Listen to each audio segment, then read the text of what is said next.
Welcome to the weekend in Lodo. It is busy downtown as the summer rolls on. The Rockies are at home at Coors Field. They welcome in the San Diego Padres for a 3-game set. Rockies coming off a very nice 11-10, 11-inning win yesterday, courtesy of a Marco Scudero base hit.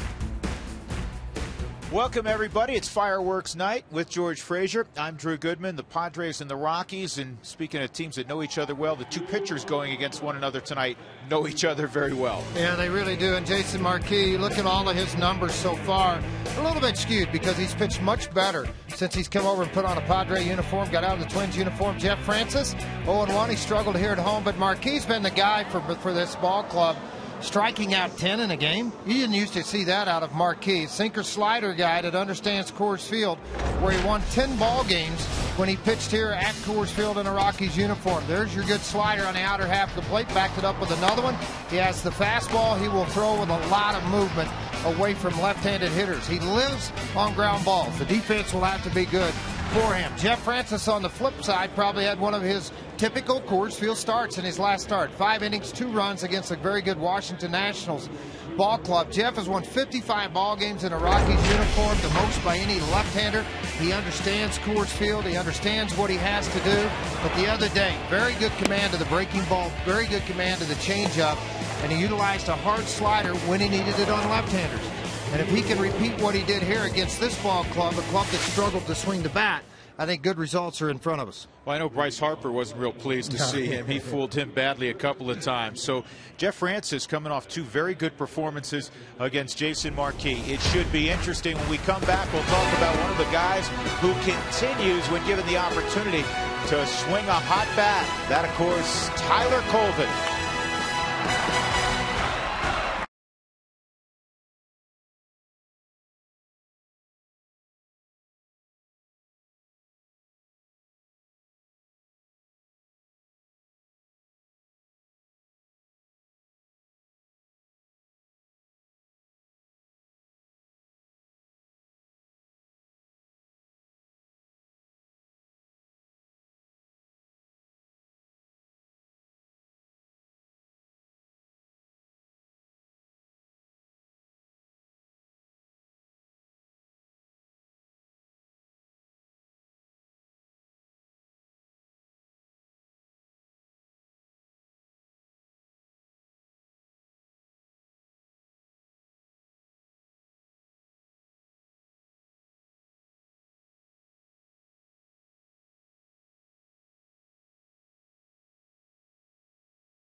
last night. The Padres in town so far in the season series. The Rockies with 3 wins and San Diego with 3 wins. Tyler Colvin all smiles, and why not? Yesterday he was a big contributor as the Rockies first blew a 7-0 lead and then came back and won in 11 innings, 11-10. It seems like every time Jim Tracy writes his name in the lineup, good things happen. And regardless where they play him, center field, right field, left field, first base. And I think the one thing I like about him, the book on him in the past has been bust him in and pull the bat up in his hands. Well, they busted him in. Second deck shot, they go low and away, back up the middle, didn't try to do too much with it. Then he's able to hit a triple yesterday, too. Just a double shy for him yesterday of the cycle. So you see the 4 for 6, 5 RBIs. Be a difficult way to take him out of that lineup today and not play him with the way he has swung the bat. You look at the last 16 ball games that he's played in the month of June, 351, 5 home runs, 16 RBIs. How do you ever keep that out of the lineup? Well, the Rockies have a lot of depth in their outfield right now. Todd Helton's going to get the day off. Colvin will be in right field. Michael Kadire will play first base. George, offensively, that has not been the issue. Those are good problems to have. Those are really good problems to have. Now you're going to have a pitching staff shut down that other offense. Jeff Francis ready to go. The Rockies and the Padres come on back to Coors Field with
by your neighborhood Toyota stores. Toyota moving forward. By CenturyLink, fast speed and a low monthly price. Visit CenturyLink.com. And by Southwest Airlines, find our fares online only at Southwest.com. It's raining gum. Bubble gum. It rained and was windy for about 10 minutes during batting practice today when the Rockies were out on the field.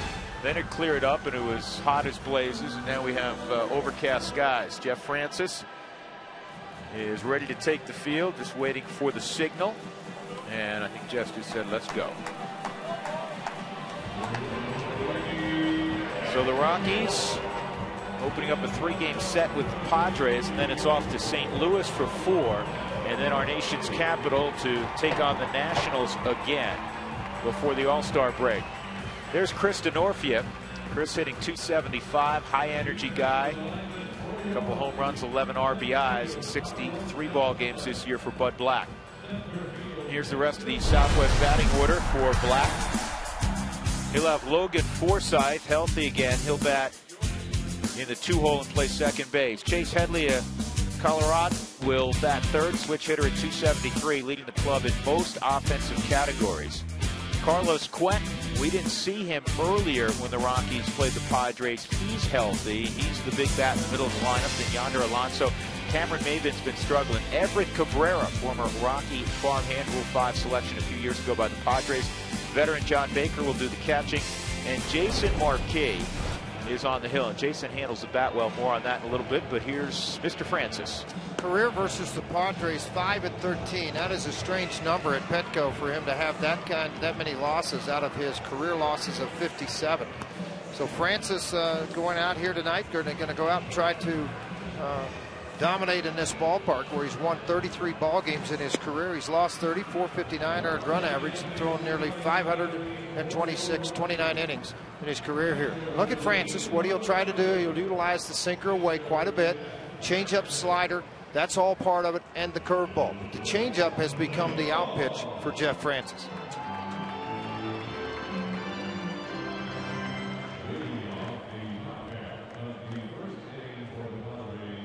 So Jeff will stare in at Chris DeNorfia as we begin this series. The Padres are feeling good about themselves.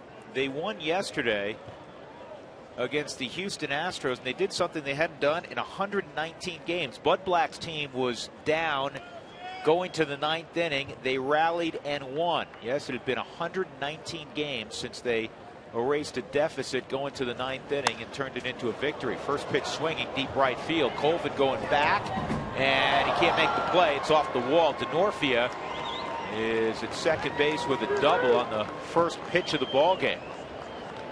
Hey, good evening. How you doing? Yeah, try to get ahead with a fastball and try to do it, and it got elevated on Jeff a little bit up into the strike zone, wanting to go down and in with it, and you can see the miss target by Jeff. Mike Shaw Subaru Supermo will show exactly. This is where they want the ball, down and in. The ball's going to be contacted up here. It's almost a 3-foot miss, and it cost him. Colvin went all the way to the wall, then braced himself for impact. He knew it was right there, and he committed too far. Well, it's tough there because you have the chain link fence, and then every about 12 feet you have the padded pillar. This will line drive center field. Dexter moves over, slides, and did he make the catch? Yes. Third base umpire made the call. Bill Welke. That is a nice grab by Dexter Fowler. Moving up to third is DeNorfia.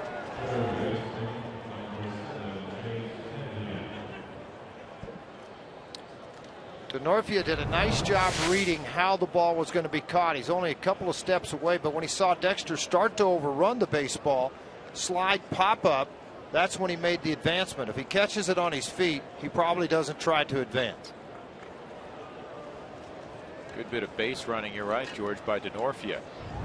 Here's Headley out of Fountain Ford Carson. And he swings at the first pitch, and he pops it up to shallow center. No way DeNorfia can go on this, I don't think. And a perfect throw. That's one thing we don't talk about much with Dexter Fowler. George, Dexter can run. We all know that. He covers a great deal of ground. When he gets hot offensively, he gets scorching hot. He has a plus throwing arm. Well, what it is it's on a 2 to 8, it's about a 55. Accuracy's about a 65. That's what increases the value of his arm in center field. Two gone as the Rockies will align this way defensively. Carr goes in left. We've talked all about Dexter already. Colvin you saw in right field. The infield will have Pacheco, Scudero, Nelson, and Kadire, with Willeen Rosario behind the plate. Well, we're 3 pitches in, George. We got a hit, a couple outs. Why not? Just keep going. You want to keep your pitch count down, have them swing early, and hit it right at somebody. At this pace, everybody will be gone by 6:45. Have to sit around for 2.5 hours till it gets dark. Darkness for the I don't know if I've seen that this year. First pitch swung out by the first and put in play by the first 3 hitters. Quentin didn't swing at the breaking ball. It's 1-0. Well, it is a rare feat to get 3 pitches, 3 outs. It's been done a lot, but it is rare. Well, you get scolded as that's outside. If the first 2 guys made an out and you swing at the first pitch of your at bat, not good form typically. No, not typically. It's not. And here you've got a guy up that's a very good fastball hitter. It would not surprise me to see Francis go to the changeup here. Fastball at 85, but sinking down and away.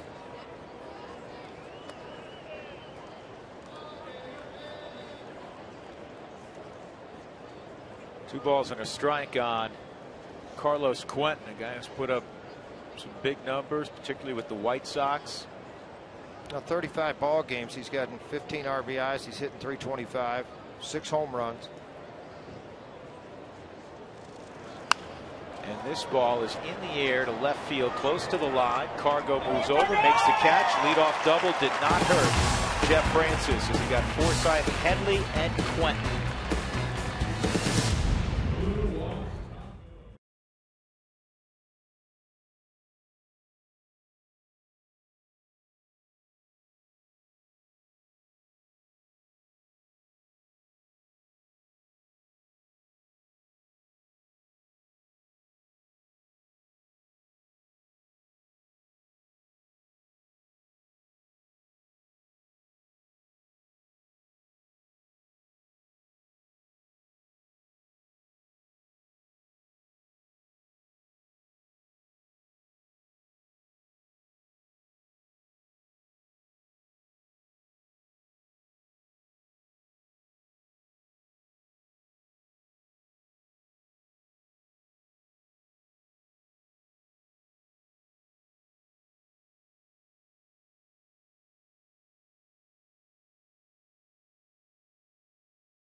First yesterday, they scored 5 times. That'd be nice if they could repeat that tonight. Leading off will be Dexter Fowler, 3 for 6 yesterday. He's got a 9-game hitting streak in which he's hitting .457. That's why the average is now up to .292.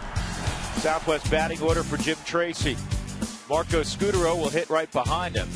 Then Carlos Gonzalez. Cargo had 3 hits yesterday. Marco drove in the game-winning run, the walk-off, his 9th of his career. Kadir, Colvin, Pacheco, Chris Nelson, Willeen Rosario, and Jeff Francis, all to face 33-year-old Jason Marquis, who typically, George, in his career, the playoffs have followed wherever he works. Well, he did. What is it, 9-10 years, but a 10-6 record here at Coors Field.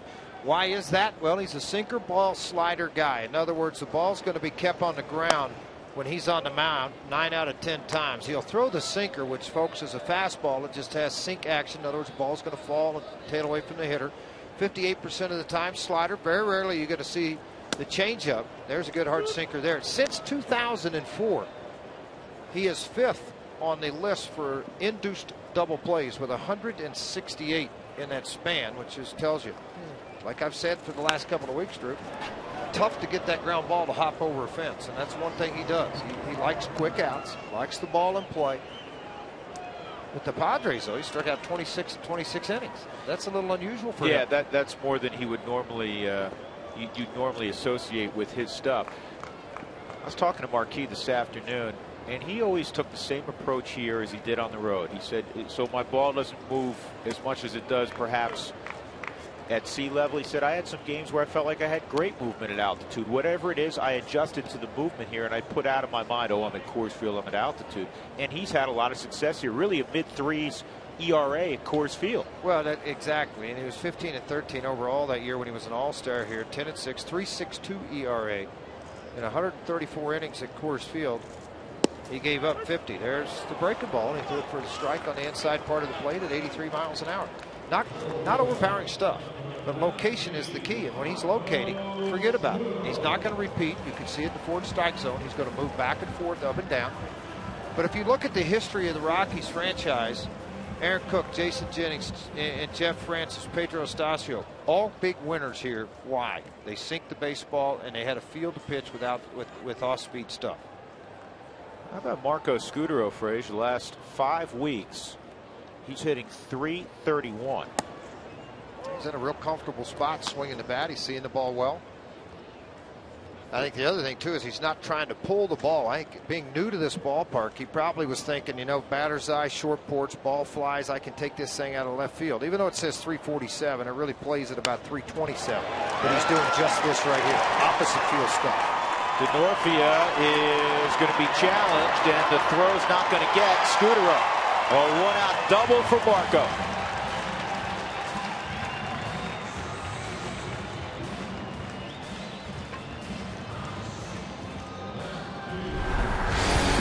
It's time for the big hit presented by Mako, the company that repairs all kinds of hits. 11th inning, and Marco Scutaro drives it to right center field, and that tweener brought home Johnny Herrera, who was at third, and the celebration was on. Rockies win it in 11 innings. That's brought to you by Mako. Check out your local Mako for collision repairs and auto painting for as low as $349. Visit Mako.com today.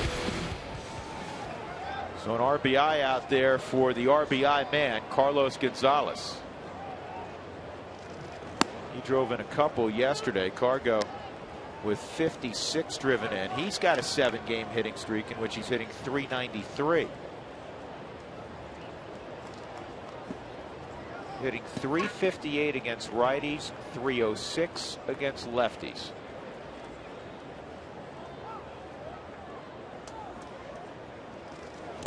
And this is going to get away, and Scutaro will move to third. And it gives Cargo even more options to get Scutaro home. And George, that, even for a veteran guy, a savvy guy like Marquis, was a classic case of overthrowing a pitch, right? Yeah, trying to overthrow the sinker outside, and it goes out. It's going to go down as a wild pitch. But I also think a ball that I'm not sure what Baker was trying to do on the pitch, to backhand it that far away from him. And I think that's where, you know, as a catcher, you got to be careful of the trust factor of where a pitch is going to go every time. And that's up 2-1. Well, not surprising on Gonzalez when you look at his power zone extension and up. And likes the ball out over the plate. And again, where it's orange, that means it comes off the bat at about 80 to 90 miles an hour. Where it's red, it's 90 and above.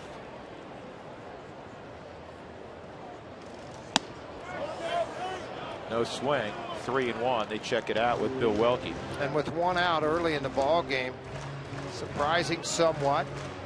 I mean, I know you're getting into a gut shot situation here with Gonzalez. And as hot as he has swung the bat with the power and extra base hits, 18 doubles, 3 triples. I wouldn't feel, you know what? I'm throwing a slider in the dirt. I'm not getting anything straight or hard anywhere near him. They did, and that's surprising. Yeah, it really surprised me. Probably surprised him, too. That's why he missed it. Yeah, and that was kind of a flat slider, George, maybe a little bit of a cutter. I'm with you. I thought they would stay out of the zone and see if they could get Kadire to hit into a double play. I mean, you got a sinker ball guy out there. And the only reason I say they got a veteran guy on the mound too, that can handle the intentional walk or handle the ability not to give him something to hit. And he knows he got away with one right there. This ball pulled to second. It'll get the run home. 1-0 Colorado as Gonzalez grounds out to Forsythe, 4-3. 57 RBIs for Gonzalez. We flash back to Jason Marquis in a Rockies uniform. And he was brilliant in the first half. You know what? He's Josh Fogg with velocity. I mean, you know, he'll run it up. The Fogg was 86 to 89. This guy will run it 90 to 93 at times. Heavy sink, good slider, command of the strike zone.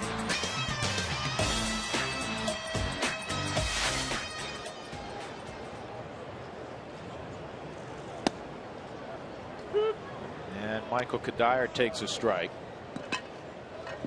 So double by Scutaro, a wild pitch puts him 90 feet away, and Gonzalez brings him home. 0-2.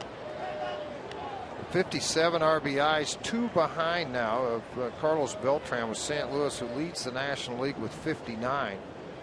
St. Louis scoreless so far in the first. Pittsburgh on top, 2-0.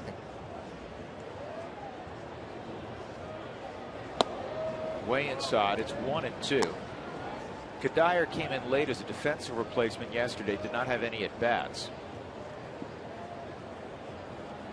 He's been scuffling a little bit the last couple of weeks. He's 2 for 12 on this homestand.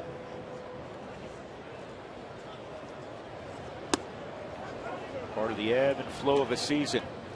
Who wants tacos? Remember, when the Rockies score 7 or more during any game, as they did yesterday, go to participating Colorado Taco Bell locations the next day between 4 and 6. Get your Rockies taco special.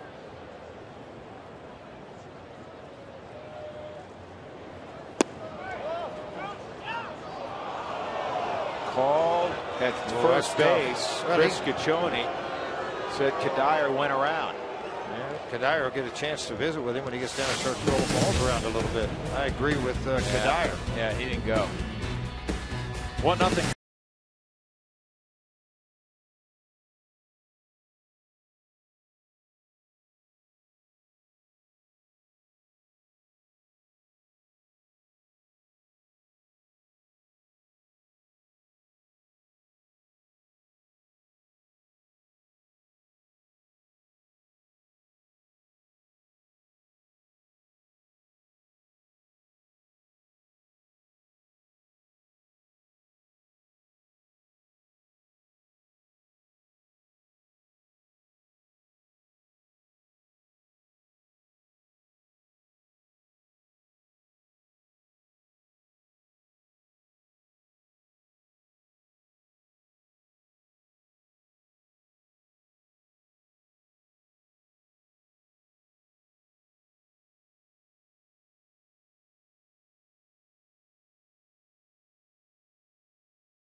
At 1-0 over San Diego. It's the year of the fan. It's another Fan Friday. We field your questions from social media. You can reach me, RootSports_MS. That's at Twitter or on Facebook.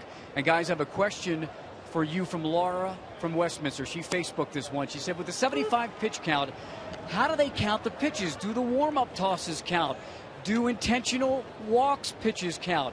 How about in the bullpen? Do they keep count of that? Drew George, tell everybody how they count the pitches. Well, I can tell you right now, the way it is handled, you have flat ground work and long toss before you get, and then typically most guys, they like to keep them in the 30 to 45 range when they're warming up down in the bullpen. They don't like to see it get extended much more than that.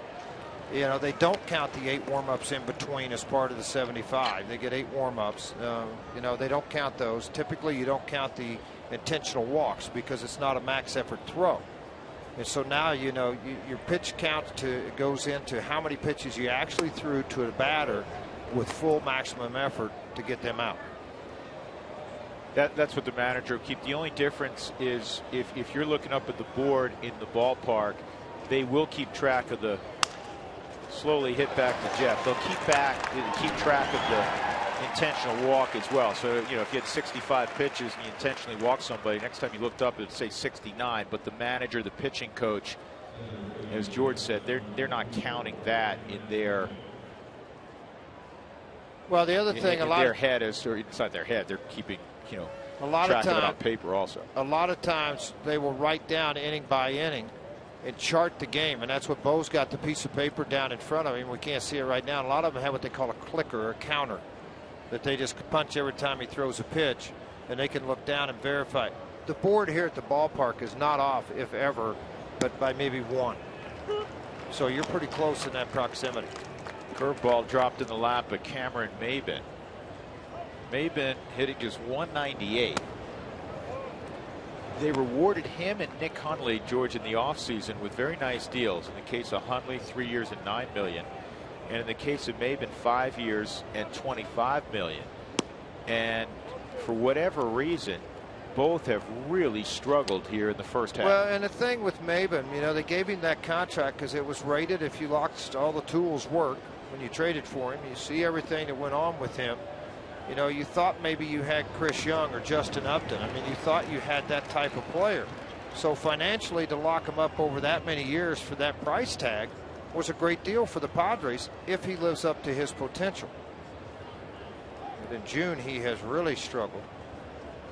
He's had a clip of 165 with Uggla leading the way at 156 in Atlanta. Well, he's 0 for his last 17 at the plate.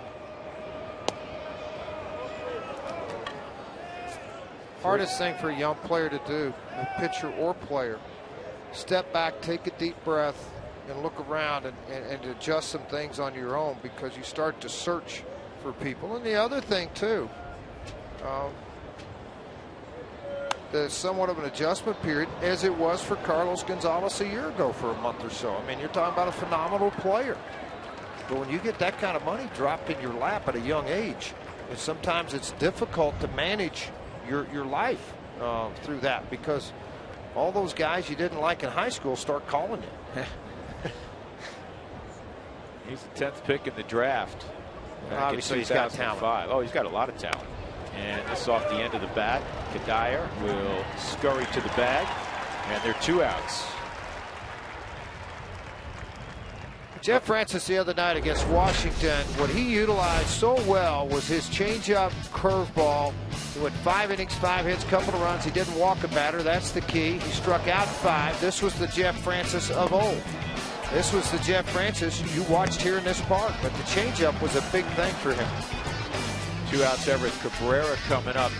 And it'll be interesting if Jeff is dealing like he did the other day, George, and like he did in his previous start.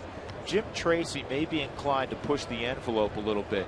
And one thing that has gotten a lot of attention that is not necessarily an absolute is this 75 pitch deal. And that is that if a guy is pitching well time after time, in a perfect world, I know Dan O'Dowd would like to see it pushed to 90 or so. And if Jeff Francis is really strong after 5 innings tonight, he's given up a run and 4 hits or whatever the case may be, Jim Tracy may say, hey, I know you're at 72 pitches, you're going back out there. Well, yeah, absolutely. I mean, he's 5 of 7 first pitch strikes right now. That's a key.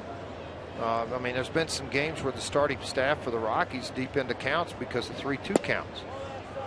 Well, that's a tantalizing pitch. 3 straight in a row to him. And I think that pitch there is very good. I don't know how Cabrera didn't swing at it. He was supposed to, George. Well, and honestly, I think if Rosario doesn't drop to the knee, which is an indication to a low pitch for an umpire, he might have got the pitch call.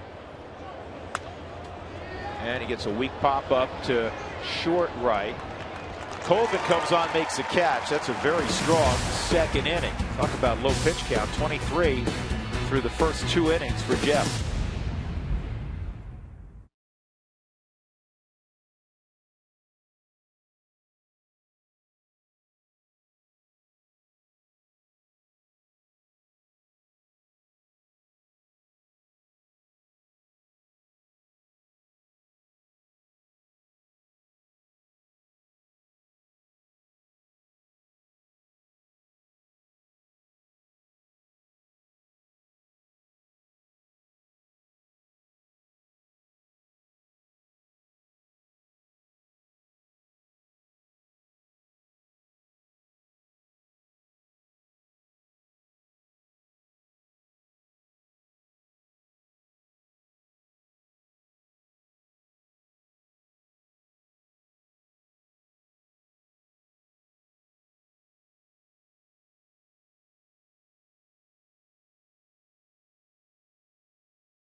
Head powered by your Colorado Hyundai dealers. Step up to the plate and get more miles per gallon with the hottest car line in America, Hyundai. Tomorrow, the ball game will be regionally televised on Fox. Sunday, the Rockies return to Root Sports, 12:30 the start time at the pregame show, and then Monday will be in St. Louis Mo. Team George Frazier followed and then played for growing up. Got a pretty good little ball club. Mike Matheny doing a good job up there. Some of the starting staff starting to come around. And this season, George, save responsibly when you shop at your Colorado Hyundai dealers. Check it out at coloradohyundai.com. Colvin's going to ground out here. But I think it's a ball club that when they thought they lost Tony La Russa plus Dave Duncan, that things would be obviously in bad trouble. But they've carried it on nicely, and the staff has performed well. Hitters starting to get healthy. Carlos Beltran leading in RBIs. Matt Holliday's average above 300 now. He'd scuffled for a month.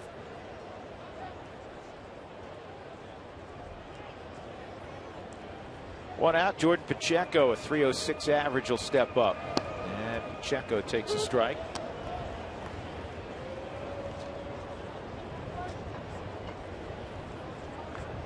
Jordan had a sacrifice yesterday as a pinch hitter. And he takes another strike. He's undaunted by that. He'll hit with 2 strikes. Hitting .320 since May the 15th. Leading all National League rookies in hitting.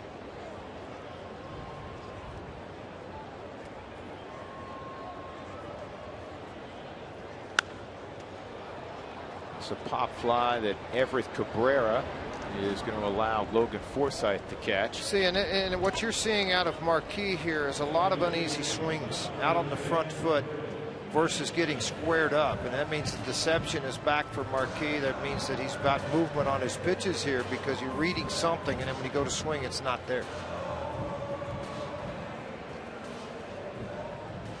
Chris Nelson will step up.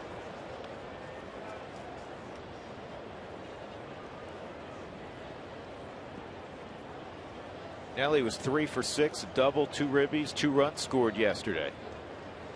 I think it'd be interesting too with this San Diego franchise. What happens if the O'Malleys actually get this thing bought? A baseball family that understands how to run an operation and do what they need to do. I think it'll be interesting, and I think from what you hear in San Diego, it would be most welcome. They've struggled. 1-0 Rockies.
Pitch to third, Carlos Gonzalez and RBI round out.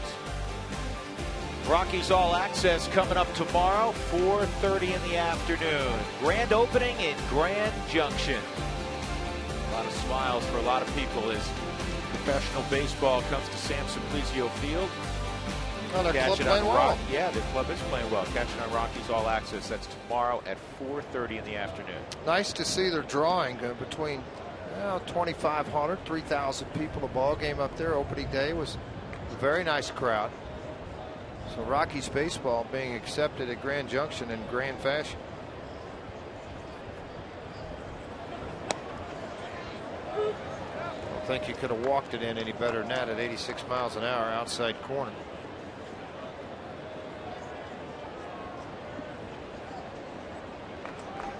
George, my favorite pizza place growing up is called John the Baker. I think you're making a story up now. I can tell you where it was. High Ridge Road in Stamford, Connecticut. I lived on the other side, on the New York side of the border. Great pizza. So you went there and ate it a lot, I'm taking. Was it the square kind or the pointed kind? No. Come on, it's New York style pizza. I even cut my round ones at home into squares. You're strange. No. 2-strike count on John the Baker. And then he fouls it off. Baker got the rally going in the 9th inning yesterday. Pinch hit double.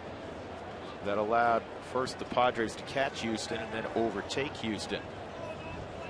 One of the things we didn't mention about that ball game, Andrew Kastner was sent out a few weeks ago to lengthen his arm out. You know, extremely hard throwing right-hander. Breaking ball just missed. They were using him in relief. They said, you know, we're going to make him a starter. So he started a few times in the minor leagues, George. He comes back and he threw 6 1/3 no-hit innings yesterday. That's special arms, special stuff. Well, he struck a batter out in the first inning. Carlos Lee with a 100-mile-an-hour fastball. There's strike 3 on Baker.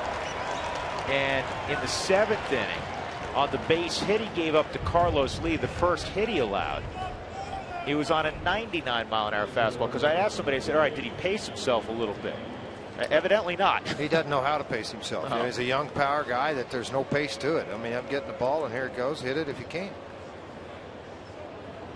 Here's a guy who loves to hit, Jason Marquet, and he'll ground to short here. Scudero throws him out. Marquet hustling up the line. That's why it wasn't a good fit for him being in the American League. He wants to play the whole game. He has so much more success here. Yeah. Coming up in the 6th inning, Toyota Talk. Join in on the conversation with Toyota Talk. Text Toyota to 720-720. Share your insights or questions on the game. Learn how to win a $500 gas card. Too quickly out, and Kristen Norfia will slowly make his way to the plate. Let Marquis catch his breath. Great crowd, sellout crowd. Fireworks to come afterward. Rockies trying to provide the faithful with a W as well before the fireworks.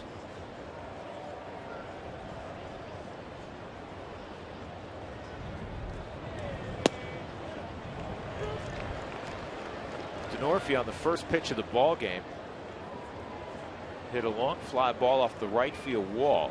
He doubled. 8 in a row retired since then by Jeff Francis. Here's the 0-1 to Denorfia.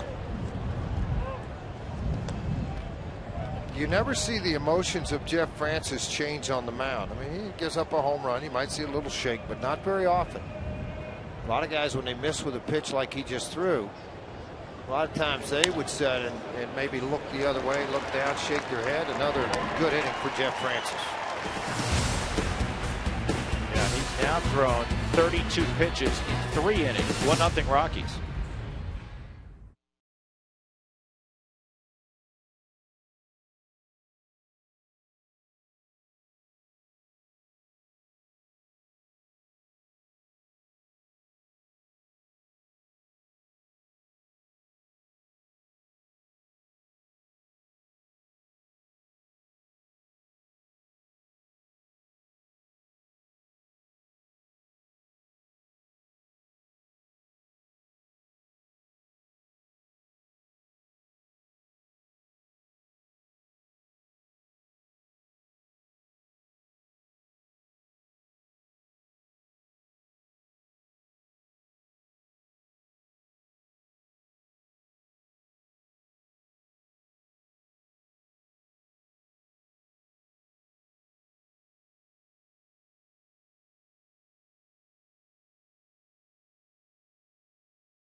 Time for our high-speed pitch, brought to you by CenturyLink. Jason Marquis touched 90, Jeff Francis 87.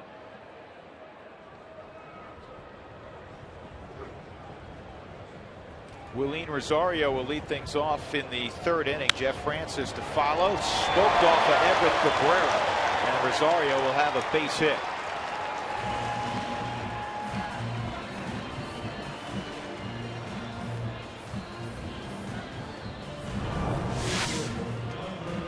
Trying to run a ball away from him. He set right on it. That was a flat slider that he just smoked right at Cabrera. Now, Cabrera typically has some pretty athletic arms, but on that one hopper, he didn't want anything to do with this. Lucky he didn't catch it on the flesh of the wrist. Jeff can handle the bat a little bit. So he's a guy if you wanted to, you can slug bunt.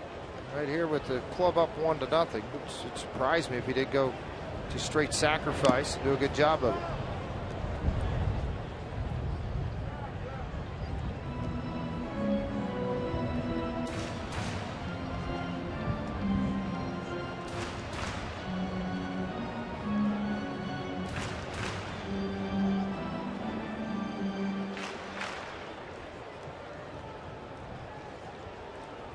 Here's something interesting. You know, the Rockies, George, inside the National League, aren't that far under 500. As bad as this has been, they're 27-33. But remember, against the AL, they went 2-13. That's why they find themselves 17 beneath 500. Good sacrifice there. Back to the game on July 1st. You can win prizes. Green packs are also available. Get more info at ColoradoRockies.com/green. That's the July 1st ball game. You can go and park at a secure lot at 21st and Blake. $24 green packs available. ColoradoRockies.com/green. Dexter caught looking at a slider on the inside corner his first time up on a 2-2 pitch. The difference I've seen with Dexter on the slider, I mean, it was very obvious where you could go with it.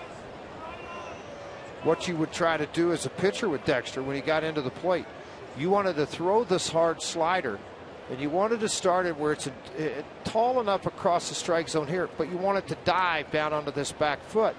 Now all of a sudden Dexter's recognizing and doing a great job of getting the head of the bat out quick enough with his hands inside and driving that ball into left center field. Big difference for him adjusting to the breaking ball down and in.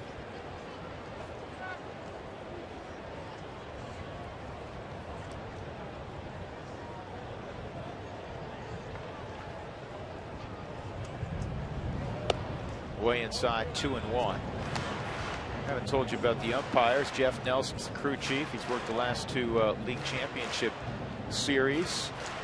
Also has worked the World Series. Chris Ciccione at first, Vic Carapazza at second, Bill Welke's at third.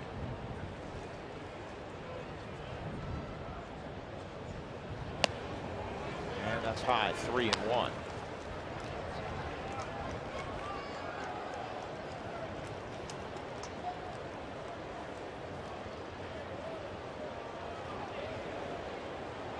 Dex's on base percentage closing in again on 400. It's at 386.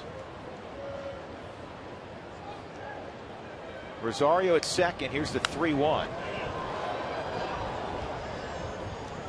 89 was sink and run. And as a hitter, you try to lift that. That's when you can get in trouble, because that's what they want you to do. Try to lift the sinker. You're going to swing or miss or hit a weak fly ball. And if you get out too quick, you roll it over. And that's what they want to do as a pitcher. They want to get you to roll it over. As a hitter, you want to think back up the middle, opposite field. And it's held by John Baker. 2 outs. 3 strikeouts for Jason Marquis. Marco Scutaro doubled and scored in the first inning. Wells Fargo customers get your 2-for-1 Rockies tickets by going to wellsfargo.com/Rockies. Wells Fargo Bank, member FDIC.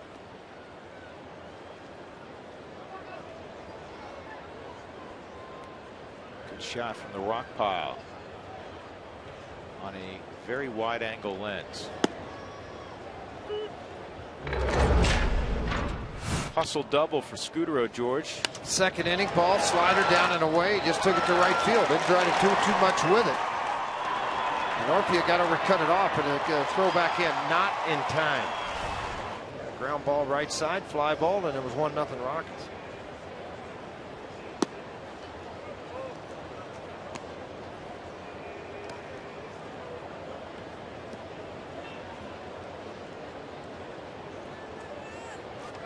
Rockies are 13-15 inside the division this year. 3-3 with San Diego.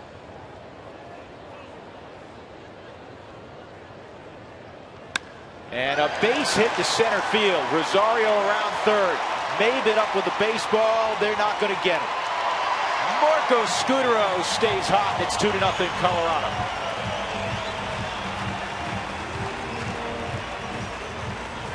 Go back to fundamental baseball. Rosario base hit, sacrifice to second. Couple of guys have a shot to knock him in. Dexter struck out. Scutaro back up the middle again. Didn't try to do too much with this slider that backed up. He just went down and got it and drove it right back up the middle. 2 outs. Rosario on the move. Maben came charging, but not quick enough to get Rosario. 2 hopped its way into home plate after Rosario had slid safely. Cargo and RBI ground out to the right side, his first time up. And that misses ball 1. Bud Black was saying before the ball game that Cargo, obviously one of the game's very best hitters. He always seems to be hot, and then there are times where it's just ridiculous. His numbers, just looking at them and seeing what he has done. 17 home runs, 2 RBIs behind a National League lead, an average of .337, top 7 in baseball. I mean, all these things point to why the Rockies obviously gave him the contract and the way he performs on a daily basis. Leads the club in stolen bases also. And Marquis would not give in 2-0 to the heater. He got the changeup. Sometimes Cargo will sit soft in a 2-0 count. This is a veteran guy on the mound. You know, I mean, he just backed off of it, and he throws it much like he does his sinker, but he puts 3 fingers on it and then just tries to really get to the inside of the baseball to create that little late fade at the very end. They double up on it. It's pulled to second. And it was a changeup. Rockies get a run. Base hit by Rosario. Francis a sack bunt, and then Scutaro brought him home 2-0.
With a 2-0 lead, another fan Friday.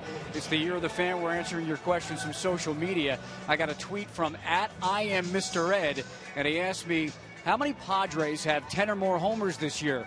Well, I am Mr. Ed. The answer is 0. Chase Headley leads the team with 8, and he hit his 8th last night in their win in Houston. That brings us to our Chevy's Dare to Compare for tonight. It's brought to you by the Chevy Silverado, the longest-lasting, most dependable truck on the road. Chevy, made for Colorado. San Diego has 40 total home runs in 77 games played, the fewest in all of baseball from 15 different players. Padres have hit 26 home runs in 37 road games, only 14 in 40 home games. Look at the Rockies. They have 92 home runs from 15 different players, 59 in their 40 home games. Let's hope they get a few more tonight. Drew and George?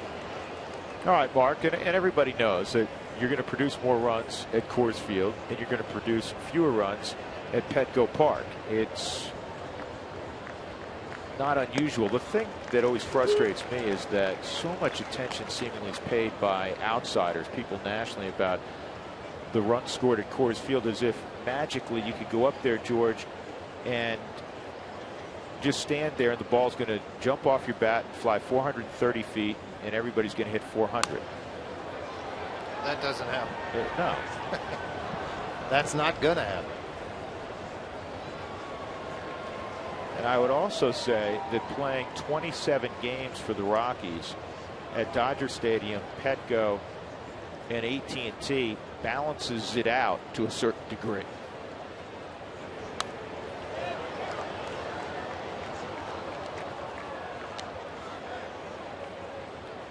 It doesn't seem like many people make that argument for players that play at Yankee Stadium, no, or Boston and Fenway Park. With short porches. Well, I mean, right field's an absolute joke at Yankee Stadium. Now, left field is a joke at Fenway. When you got a high wall, it's 298 feet. It is. 2-2 on Logan Forsythe, and that's rifled past Glenn Hoffman, foul. There's Glenn. What are you doing? I've been down there a long time. He's smart. He doesn't hang out anywhere near that coach's box. He's about 30 feet behind the bag.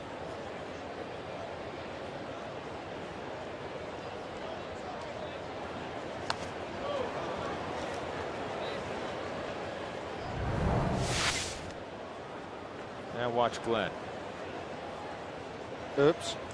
Almost turned into a Tommy Lasorda deal. Rick Renteria's on the bench. Darren Balsley, longtime pitching coach, makes his home here in the Denver area. Phil Plantier's the hitting coach. Dave Roberts at first. And a comeback. Nice job by Jeff. Forsythe is retired. That's 10 in a row retired by Jeff Francis. Time for the Excel Energy high efficiency inning. Well, take your pick. Second inning, Yonder Alonso comebacker. Cameron Maben would hit a little pop fly, or excuse me, hit one on the ground to Kadire, and then Everett Cabrera a little pop fly to right. Learn about energy efficiency and how to save money in your home by visiting responsiblebynature.com. First pitch, ball 1 to Chase Headley. Headley hit a fly ball to shallow center field with a runner at third in the first.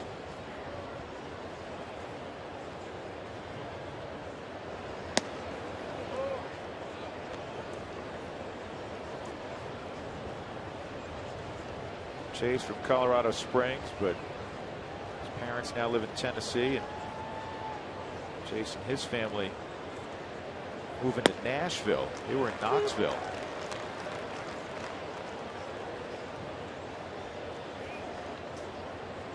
Two balls and a strike. Headley's the one constant, George, in their lineup, day in and day out. A lot of people, as their club started to struggle, Josh Burns' phone started to light up. People that needed a third baseman. One of those is Chicago White Sox. They ended up getting Youkilis from the Boston Red Sox. His name popped up with the San Francisco Giants. Obviously not going to trade in that situation. Here's a base hit to left. Talk about San Francisco Giants. That is one hot ball club. They're playing Cincinnati tonight. They are now in first place in the National League West. Well, follow the Rockies on your phone with MLB.com @Bat12 app featuring pitch tracking, highlights, and more.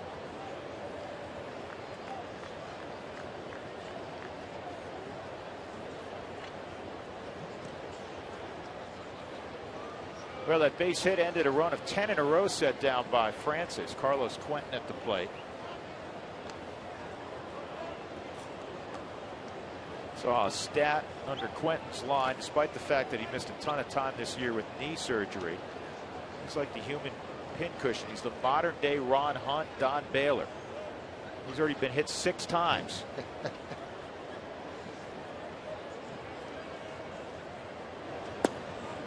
He's up over 100 in his career. He's at 103 since 2006, his debut, which is second most to Chase Utley in that time frame. Utley's been hit 122 times.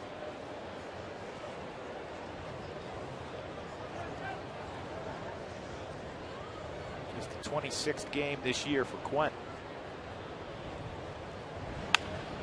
To third, should be 2. There's 1 and there's 2. Nicely done around the horn. Chase Headley singles wiped out. Francis again faces the minimum. 2-0 Colorado.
Only 50 pitches. The Rockies have a 2-0 lead. Kadire will lead it off. AT&T trivia question. The Rockies have had 7 outfielders named to the All-Star game. How many can you name? They will have an 8th named when Carlos Gonzalez goes to Kansas City, undoubtedly. Kadire caught, well, he wasn't caught looking. It was a check swing that was called strike 3 when they checked it out at first base. So he's 0 for 1. Colvin and Pacheco will follow against Jason Marquis.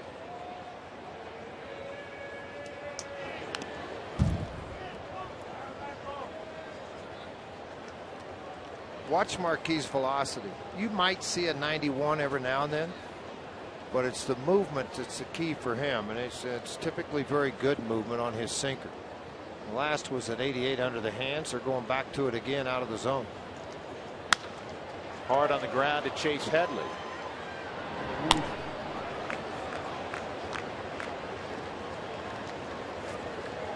With 1 out, that'll bring up Tyler Colvin.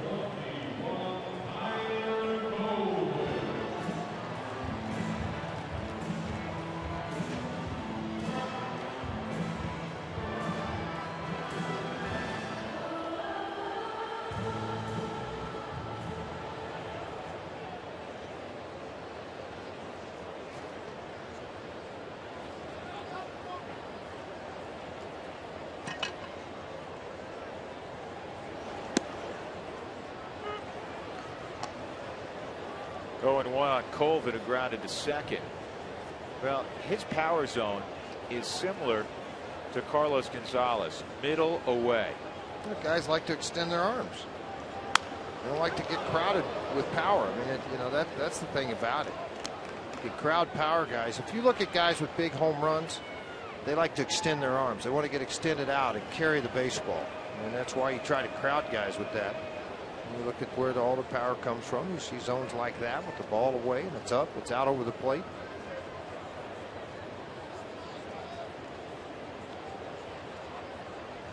Two-strike count.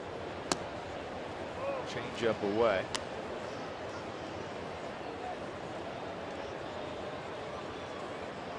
Marquis didn't have a good experience in Minnesota at all.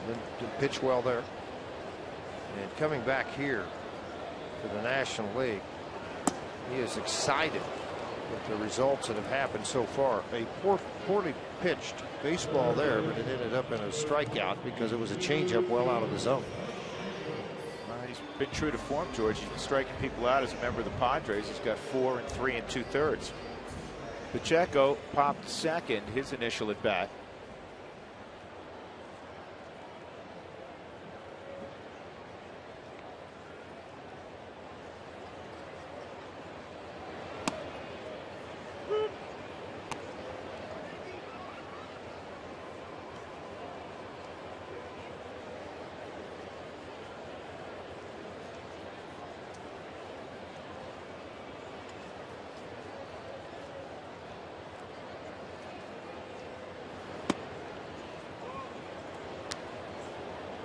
Well, though Marquis is right-handed and Jeff is left-handed, there are some similarities.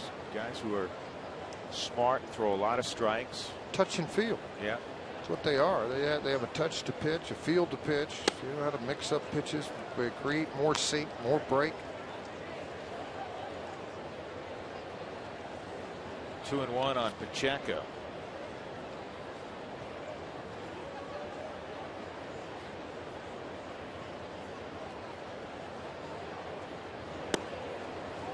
Good pitch to stay off of. 3-1. That's pretty good discipline there by Pacheco because Marquis threw that pitch right where he wanted to.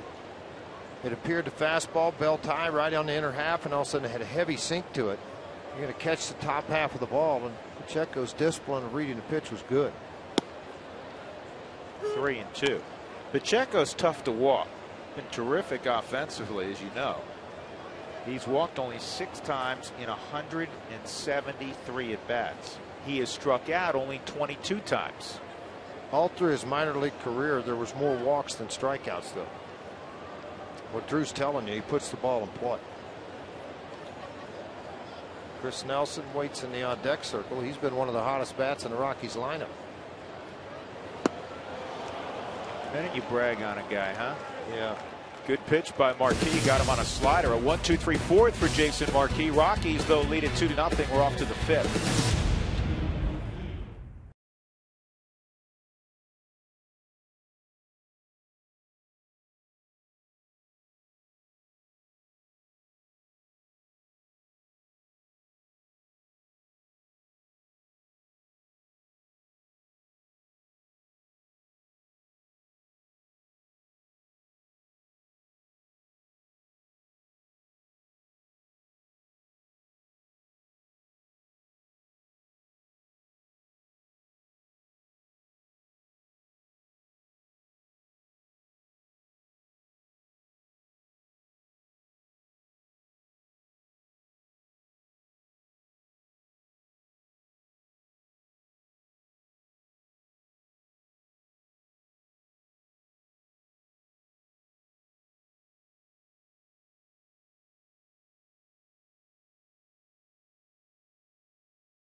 Super Duty, built stronger, built better, built Ford tough.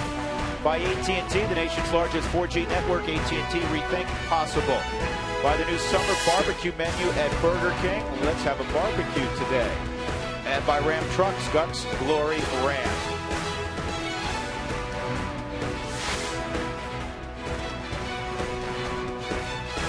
Rockies up 2-0. Jeff Francis cruising along in the 5th inning.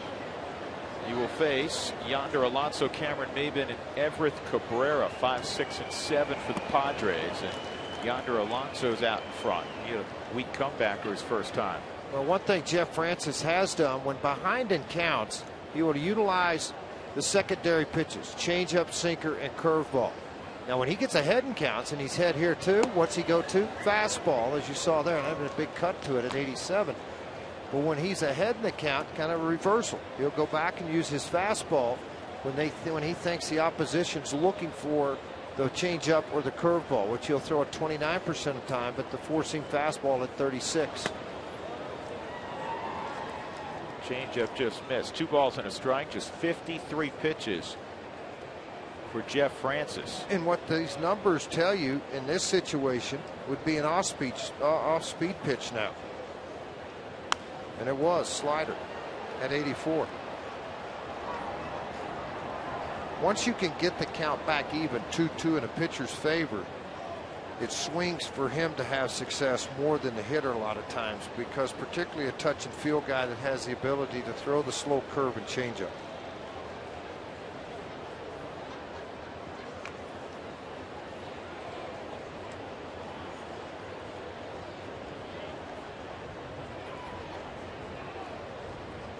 Two and 2 on the former Cincinnati Red, Yonder Alonso. This is, though, his rookie year. He got at bats last year with Dusty Baker's club, but off-season trade. Alonso was a third baseman, now playing first here in San Diego. He's a doubles guy.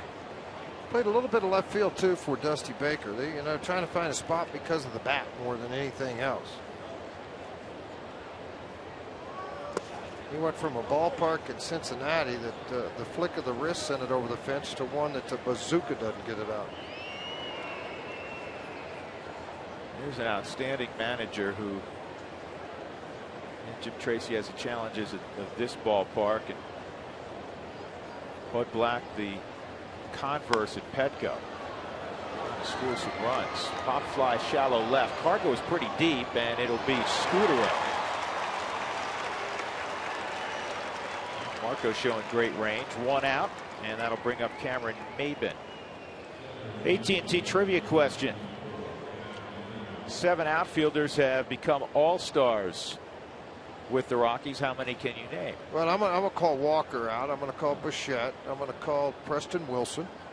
Ellis Burks. Ellis Burks, the other, the center fielder. How close are we? Brad Hopp. Ooh, Jeffrey Hammonds would have been the tough one. Yeah, I don't think we'd have got that one. Yeah, Matt Holliday, of course. And soon to be that man. I don't think it'll be the last All-Star game he gets invited to, do you? Would surprise me. Maybin at the plate. Hit one on the ground. Slowly to Michael Kadire his first time up. 0 for his last 18. Been a tough spell for the North Carolina native Cameron Maybin.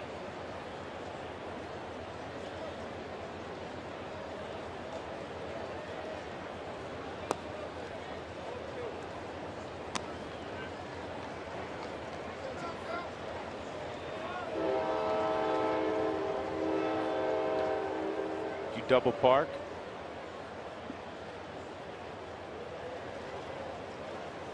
That horn for your car? No, that's your alarm going off. 3-0. We haven't seen one of those tonight. That's the 7:15. It's early again. Right on time.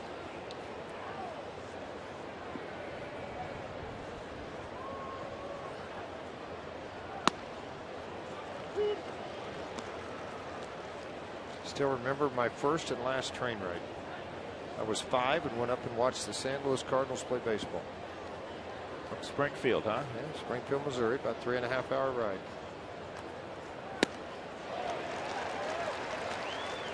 That was like, well, George, that was more of a BP fastball. 81 cutter. No cutter. It's a ball that, here, go ahead. You want to take a swing at it? Go ahead. 3-1 count. I'm going to give it to you. but it's the confidence and the ability to throw it for a strike.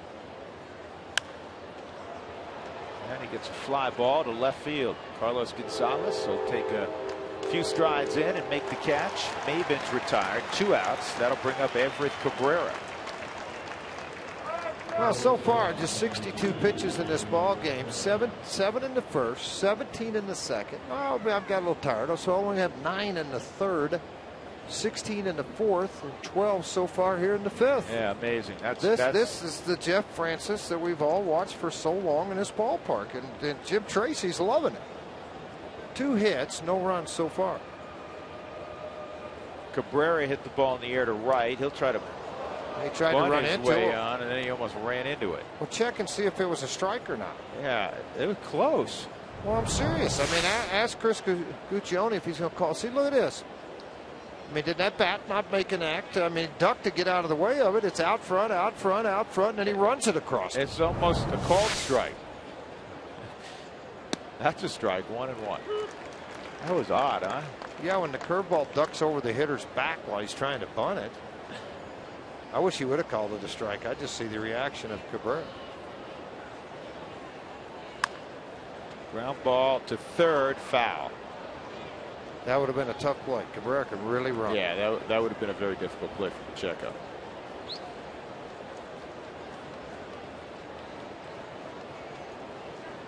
Padres enjoying a little bit of success at Coors Field. They won 4 of their last 6 here. How about their schedule? They're in the middle of another 10-game road trip. They go to Arizona from here. It's their 3rd 10-game road trip since the end of May. That's a bad draw. 29 of 41 on the road. That's unfair, but then they'll probably play a lot of games in the middle of the summer when it's really hot out there. They're going to be at home playing in some pretty good, comfortable weather at night at Petco. Yeah, well, Josh Burns probably looked at that schedule and he took out the pen and counted, made sure there was 81 home days. Did they mess this thing up somehow? Yeah, somebody's got to us. Well, they look good in gray, I guess. In the air to right, Colvin right there. You got Cabrera out on his front foot. Jeff Francis been masterful so far. 2-hitter through 5. 2-0 Rockies.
Rockies pitch well. Jeff Francis has just pitched better.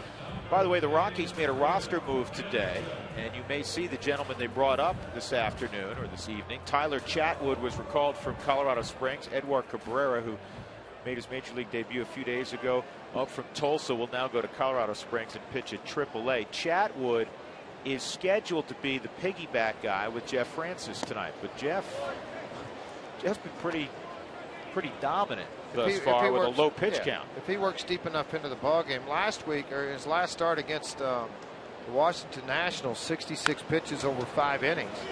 He'd given up 2 runs. He was taken out of the ballgame at that point, and the Rockies went on to win 4-2 in the game. But tonight, I think it's in a dominance the way he has done it tonight. He's been really good at what he's done. His off-speed stuff. He's been able to get the ball on the ground. Soft fly ball outs. 1-1 on Chris Nelson, and he's jammed. And I agree. If Jeff keeps this up, you can see him going 7 innings in that neighborhood and then just handing it off to the late guys. And the part of it that, you know, he go 1 more inning maybe and then hand it to brothers Belisle and them. If he goes 7, it's Belisle and Betancourt. But I think, too, that the thing you watch for is not today's performance, because you still 2 days from now or 3 days from now, you're going again. So that's the main reason with 4-man rotation to utilize a lower pitch count. Strikeout of Chris Nelson after fastball's in, hard slider away and got the punch out. That's 3 in a row struck out by Marquis. Willeen Rosario will come up. Rosario has one of the Rockies' 3 hits. Single leading off the 3rd and scored. This is Marquis' 8th team now.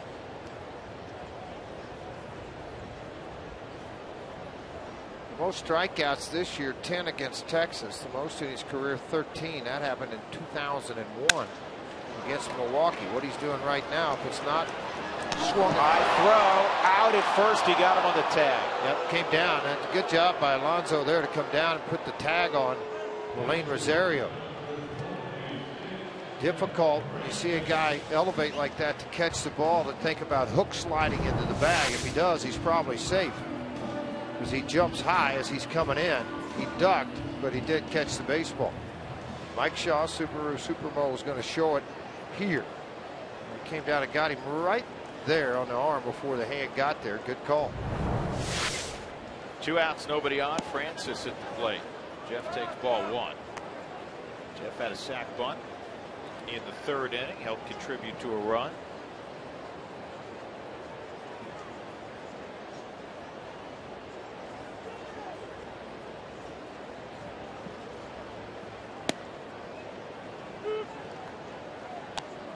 Well, the first 10,000 Sunday is going to receive Rockies Max HD sunglasses. Come early for a special appearance by Dante Bichette, former Rockies All-Star, and an autographed Sunday. Sponsored by Max HD.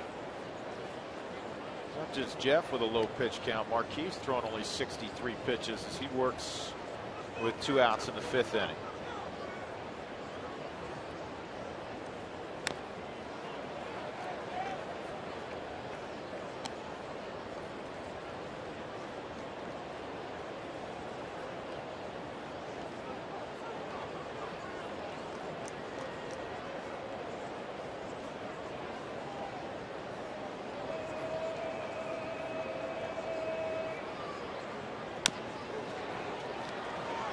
Marquis, a really good athlete. This play will be made by him and a tag made on Jeff Francis.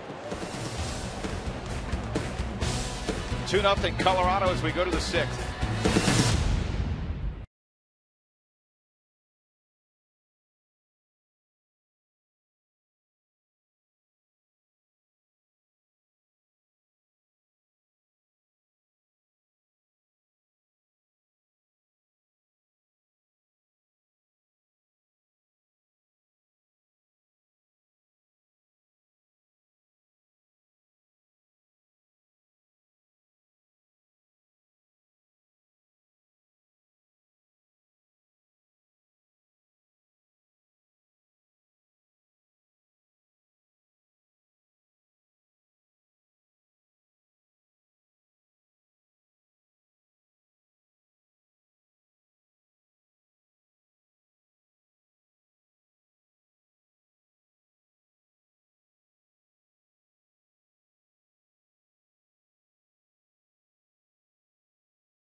Rapidly. Drew Goodman, George Frazier, Mark Stout. Tomorrow is the last chance for Rockies fans in Nebraska and South Dakota to enter the Ultimate Fan Contest. Don't be left out. Tell us why you're experience. It'll include travel to Denver, hotel for you and a guest. You'll watch the Rockies from a Root Sports suite. Plenty of prizes. For official rules and to enter, visit RockyMountain.rootsports.com. Calling all the fans in Nebraska and South Dakota. Good inning for Jeff coming back here in the sixth, and the reason I say that, at the bottom of the order with Baker, who he struck out, and Marquis, who grounded out. Rocky's bullpen is silent. Not something we've seen of late, going to the sixth inning with a starter on the mound. A starter has not gone into the sixth for a while, and a starter has not won a ball game since June 4th. That's amazing. This being June the 29th. John Baker, Jason Marquis, Chris Denorfia. And Jeff's first pitch. Big Bender misses. See, the Dodgers signed a player out of Cuba for $42 million. 7-year contract. This ball hit sharply into right field, a base hit. Just the third knock for San Diego. So Baker reaches leading off the sixth inning. I don't know how to pronounce his name, George, but I'm going to give it a whirl.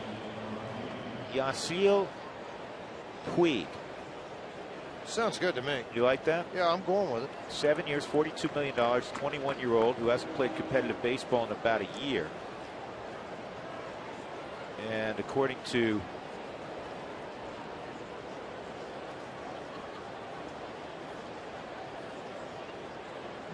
Ned Coletti, to compete at the highest levels for the best players, whether it's Latin America or Asia, to be able to compete and have your scouts go out and do their jobs. That's how this organization really made its mark in the 60s and 70s and onward into the 80s. He was able to scout and develop some of the best players, and they have made a commitment with the new ownership group. Evidently, they're going to spend money. That's no surprise. They already spent $2.15 billion to get the club. So that is not a surprise at all. And he went on to say it's going to be the first of plenty more deals. Well, you think about what they did with Kemp, and then now they're working on a deal with Ethier. They're going to spend the money on this kid from Cuba. They're going to go after some free agents. They're going to build this into a type of dynasty, so to speak, of places you want to go play for pitchers. Continue to develop. Personally, I think they'll turn into the West Coast Yankees. I think they'll spend a lot of money. Nelson gets over and covers. Kadire flips it to him.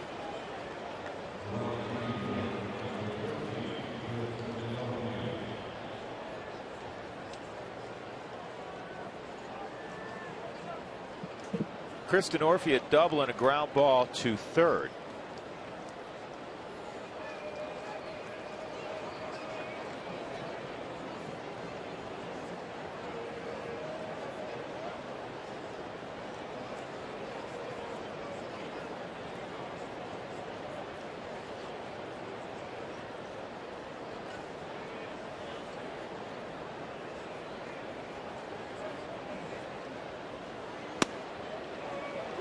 Denorfia takes a strike.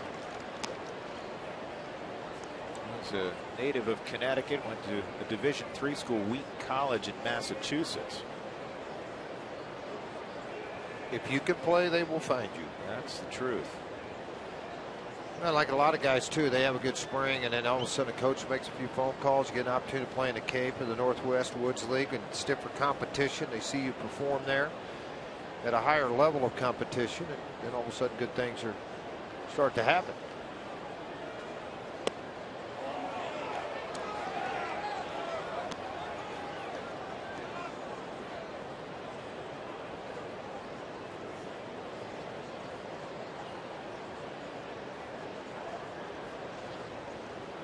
One ball, one strike with one out in the sixth inning.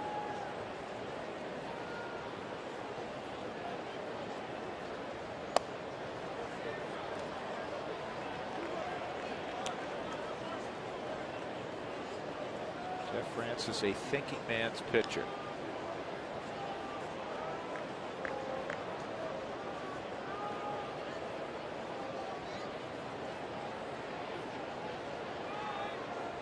nobody up in the Rockies bullpen, 75th pitch coming. So there is leniency provided you go out and do your job.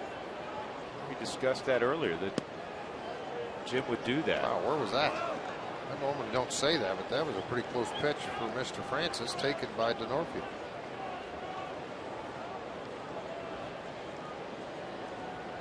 Jim Tracy turning to look around a little bit. Kadyr's got to make a switch real quick. We'll see what that switch will be. Glasses? Apparently so. He feels like I'm not taking a chance. As the sun sets, clouds have dispersed a little bit. We're looking back over from a throw from third base.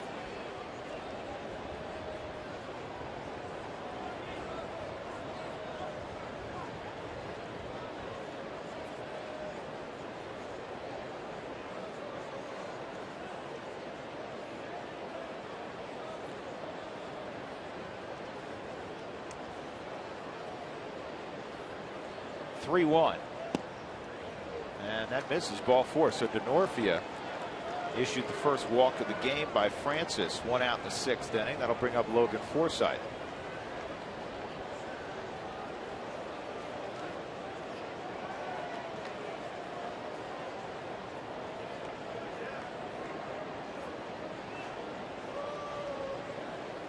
Yeah, the phone will light up now. Moscoso was on one phone, Jim Wright on another phone.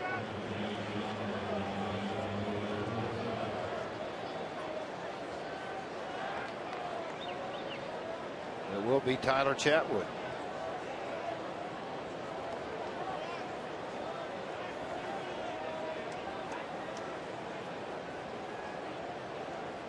Francis has thrown 33 fastballs. Will McLaughlin will make a visit and buy a little time for Chatwood down in the bullpen. 23 curveballs, 20 changes. So very good balanced repertoire for Jeff Francis. Nothing to really panic about with 1 out. Yeah, and this is where Jeff Francis. And George, this is where I think managing is really, really tricky, especially with what the Rockies are doing, experimenting with, in that, in your words, you don't want to panic because he walked it. I mean, the pitches were very close. Could have very easily, instead of being a 3-1 count, could have been a 2-2 count, even a count of 1-2 prior to that last ball. So you don't want to overreact to the fact that Denorfia was patient and earned a walk. But this is part of the study that the Rockies have done. Third time through, hitters become more patient. They don't swing at pitches off the plate or in the dirt. They force you to throw more strikes. That pitch there was swung at early in the ballgame, now being taken by the Padres.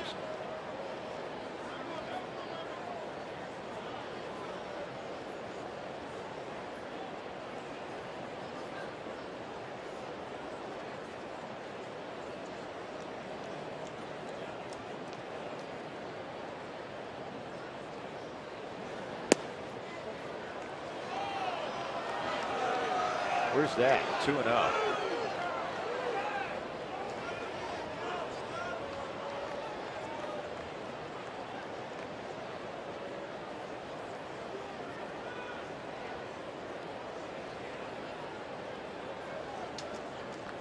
Now we've been told that these pitches tickled the forward strike zone. Fouled off. 2-1. And those were pitches Jeff got early for a strike. It changes everything in the at bat. So now all of a sudden he's not getting them, but yet Francis not giving in either. Now you're 1 pitch away from a ground ball double play. Jeff has 7 ground ball outs in the game so far today.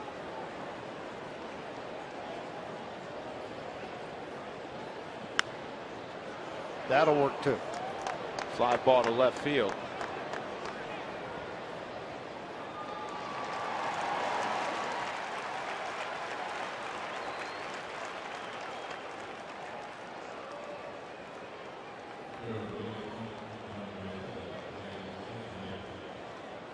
This is their most powerful bat in the lineup. RBI leader, hitting .273 right-handed. And, you know, again, this is difficult decisions for Jim Tracy as a manager, and he's leading 2-0 in the ball game.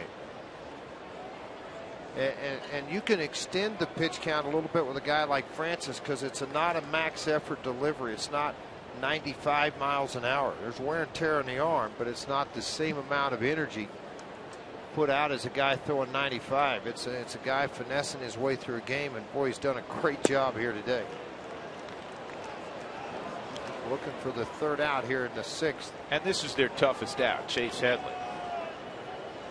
I think, to be fair, and Chase a good player, but if he's on a club with other good offensive players, he's hitting 7th or so in a lineup. It's third every day, and he rolls it to third. Easy play. Pacheco runs to the bag. Nicely done, Jeff Francis. And Jeff, who doesn't show much emotion, kind of mildly punches his fist in the glove. 2-0 Rockies.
Have a 2-0 lead as we get to the bottom of the sixth inning.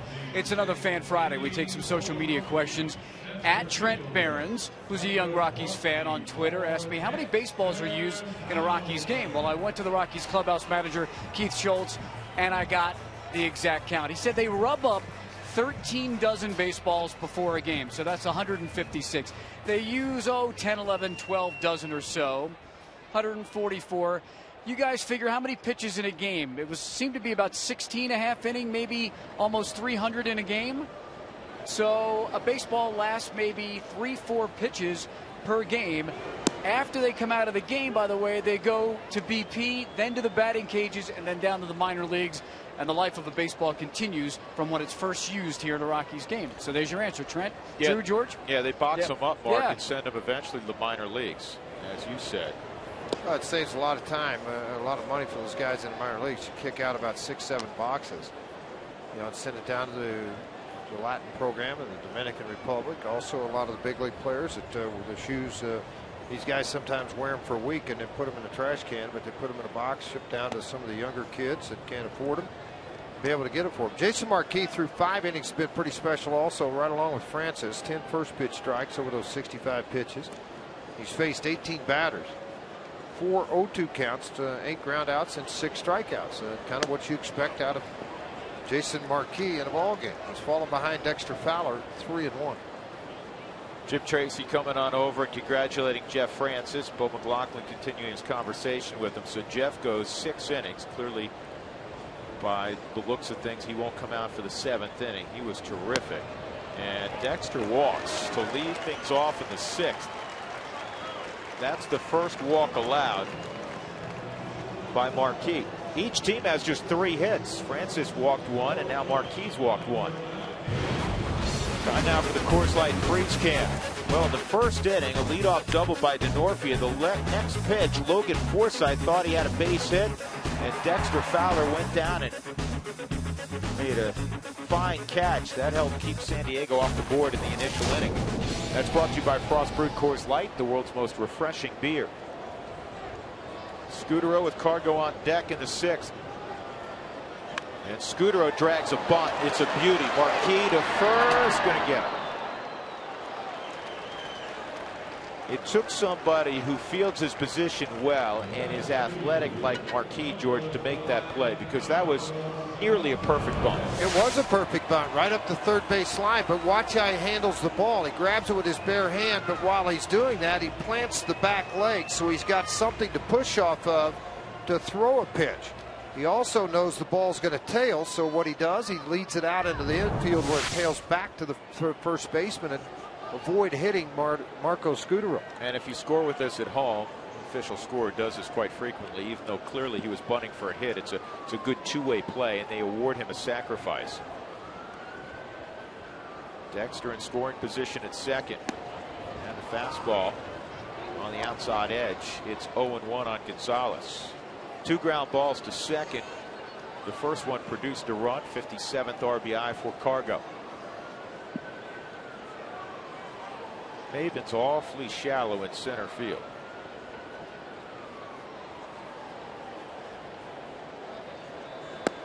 Part of the reason behind that is there hasn't been a lot of balls hit extremely hard. So what they're looking at is if it's a flare base hit out in front of them, they're going to have a chance at a play at the plate. If it's hit hard enough over their heads, they're not going to have a play either way. So they'd like to take it away in center field on the flare or on a softly hit ball. They worry about tagging up in deep center. 0-2. He tried that hip side sinker. Pretty good idea at 88 miles an hour too. It's one of the hardest balls he's thrown. He's hit 89 once or twice, but consistently 86 to 88 miles an hour with a bunch of movement.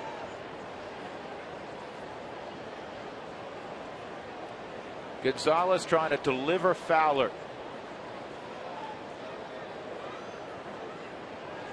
And this ball roped down the right field line. He'll do exactly that. Dexter will jog home. Cargo around second. He's hunting a triple. And the throw is airmailed into the seats. Pick yourself up and walk on home. And Jason Marquis standing on the mound. Maybe he might not have been able to jump high enough to catch that, but we'll never know when you're standing on the mound, not doing your job, backing up a base. I think he was lamenting a pitch that was too fat for the count, 1-2. He can think about the pitch all he wants to. You still got to be fundamentally sound. I love it. I mean, it's a great added cushion. But also as a pitcher, I watched. He stood to watch to see if he was going to cover. That ball shot by Alonso. Not going to make a play on that. Everybody gets to watch even down in the corner at the party suite, and then the ball airmailed by Forsythe. Now Kadire launches one, but it's going to turn foul.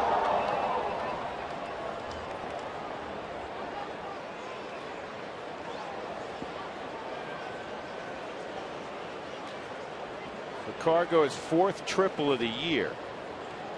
Forsythe his 4th error of the year.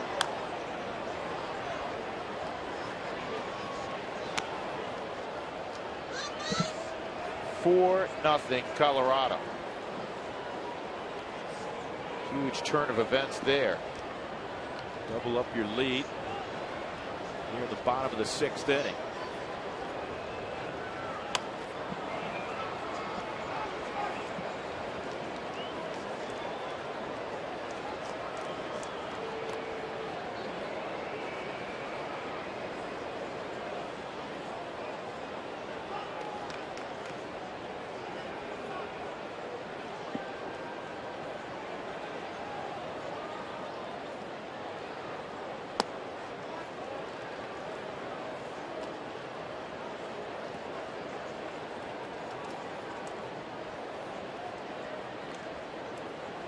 Carlos Gonzalez batting average at home leads the National League at .395 before that base hit. Fowler was in the top 10 at .346. This ball is ripped to left, a base hit. Quentin retreats. Kadire's going to go for 2. He's in there with a double.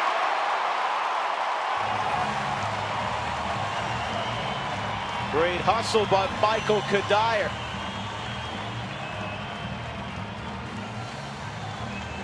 Creating more opportunities to score for Tyler Colvin to drive him in. Getting into scoring position. He got a ball down and in. He knows this ball's hit hard. And if he busted out of the box, he'll have a chance because of him backing up the baseball the way Quentin did. Right ahead of the tag, applied by Forsythe to second baseman. A head first slide, puts the head down, hand standing, waiting to be stopped by the bag.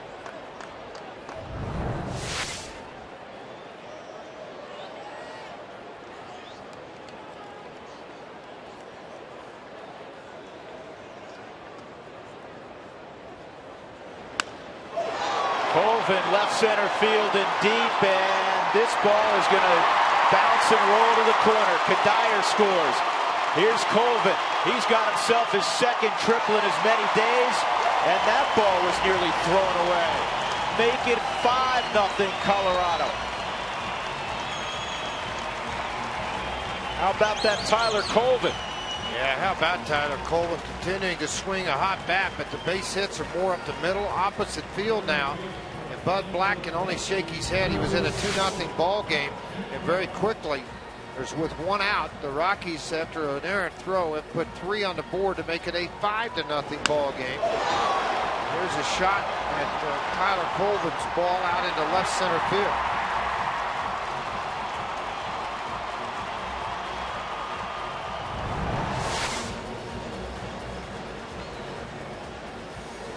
The Rockies bullpen originally had Chatwood up. He sat down. Brothers got up and started to throw. Now Chatwood's back up. There's Tyler, who worked pretty efficiently out of the Rockies bullpen when he was here earlier. How nice would it be for him to go out and work 4 innings for you in this ball game? He's been starting in AAA and give everybody else the night off in the bullpen. That would be wonderful. Infield has been pulled in with the runner at third, and the Rockies up 5-0 and just 1 out. 3-run, 6th inning. Triple, double, triple the last 3 hitters. Fowler got it going with a walk. Scudero sacrificed him to second. Ball, 1 strike. Pacheco, a pop out and a strikeout.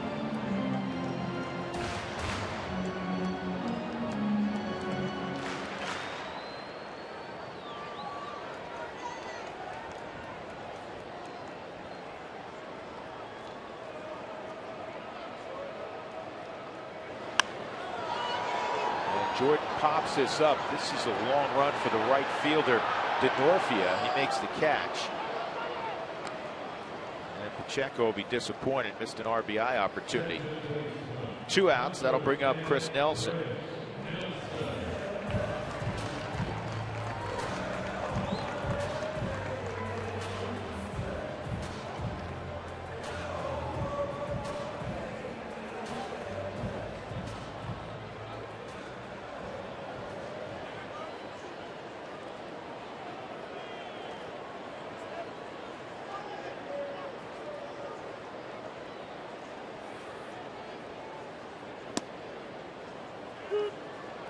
Ground ball to short and a strikeout for Nelson tonight.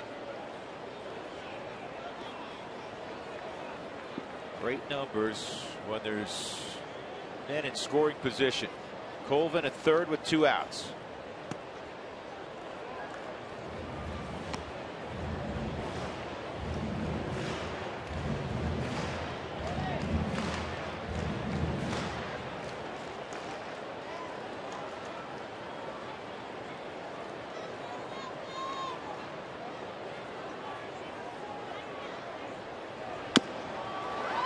This is off the plate. It's not handled by Cabrera. He knew he was going to have to go quickly with Nelson coming out of the box quickly, and it's another run for the Rockies, 6-0. That was chopped right off the plate. Cabrera would have had to field and throw in one motion, and Nelson's not a flyer, but he still had to get rid of the baseball. They're going to give him an error. Wow, that's, for me, you're going to charge in on this thing and try to catch it. Backhanded and missed. Ball's over in the hole a little bit, and because of the short hop, they created not an easy play to be made. Really one of those do or die plays. You come and try to field that short hop. It's like a 50-50 proposition even for guys with great hands. poked to right field by Rosario. And Denorfio will make the catch. Big inning for the Rockies. They cross the plate 4 times. 6-0 they lead. We're off to the 7th.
To the top of the 7th inning.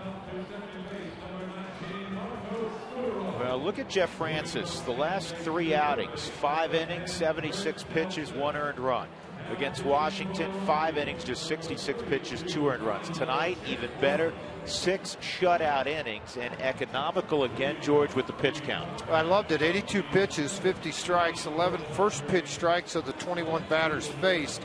But 1-0-2 count, 5-3 ball counts, but able to work with 8 flyouts, 9 groundouts, and a strikeout. He didn't walk a batter till the 6th inning. So Chatwood comes on to pitch now.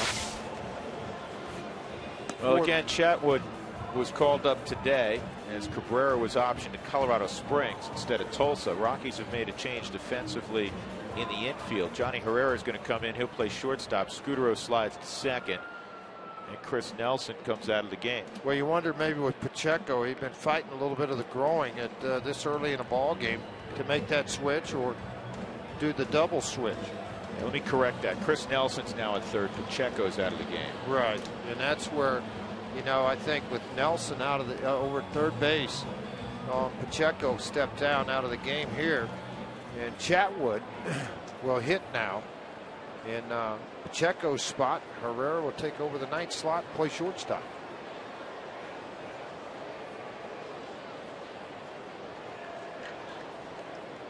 Quentin will lead off, and it's another opportunity for the 22-year-old Tyler Chatwood. When he broke with the club, he was the youngest player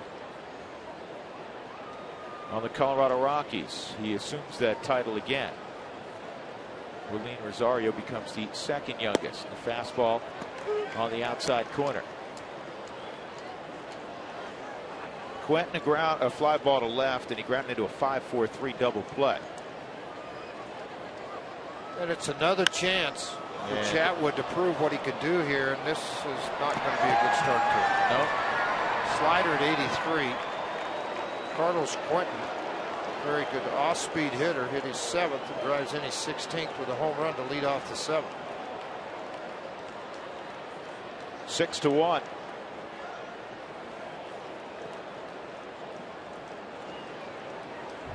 You got to head fastball away. Ideally for this slider, you're looking here. But coming out of the hand, you could see this ball backed up this way into the swing path. And that allows a strong guy like Quentin to put a pretty good hack on it. And he did just that.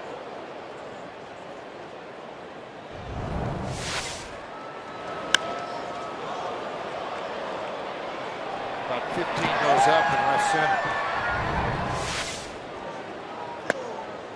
On the outside corner, well placed. 2-strike count on Yonder Alonso.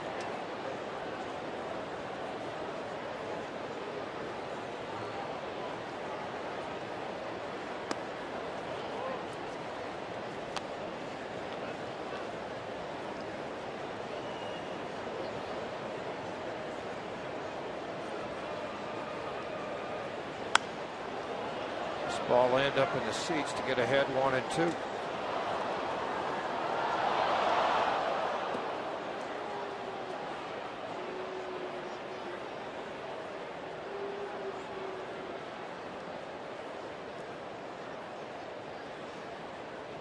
One, two, and that breaking ball took a lot off of 77-mile-an-hour curveball. Well done. He gets the comebacker off the bat of Alonso.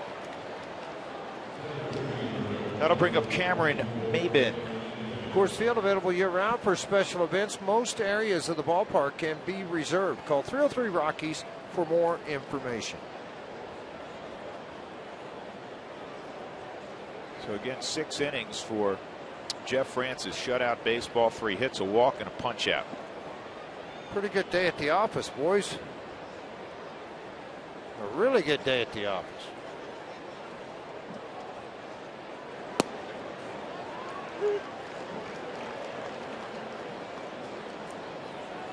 This also, George, in the midst of playing 20 in 20 days, allows Jim Tracy, because the Rockies got 4 last inning, to get an inning out of Tyler Chatwood and stay off of, perhaps it's a Rex Brothers today. Well, not only that, maybe let's try to get 4 out of it. Give everybody a day off.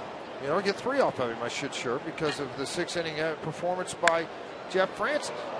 I'm going to have to get him out. Maybe turn that fastball around at 93 hard to left field. So now you're giving up a home run and then line drive left field. But you'd like to work that out of it, because your club has not won a lot of ball games. You've struggled a little bit. Coming off a nice win yesterday, your starting pitcher just gave you a great performance. Can't let this game get out of hand. Cameron Maybin with that base hit snapped an 0 for 19 slide.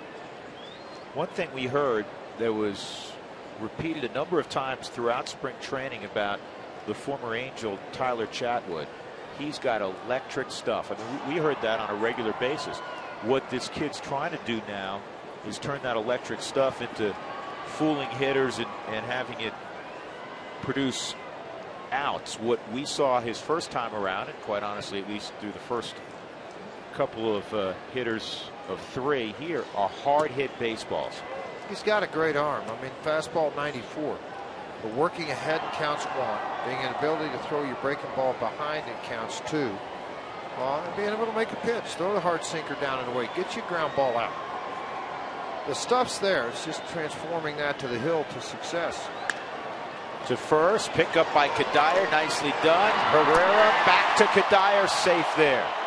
Wow, tough man to double in Everett Cabrera. That was exceptionally well done by Michael Kadire. Yeah, I'm not sure it wasn't. I just want to see the play at first base one more time.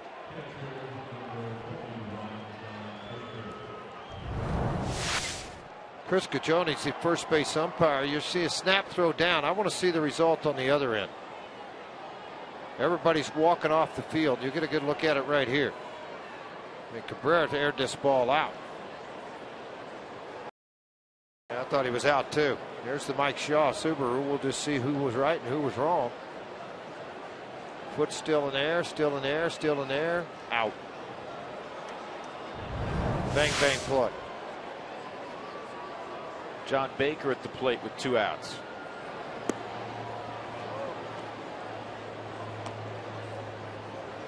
Cabrera, really good speed at first. 12 stolen bases.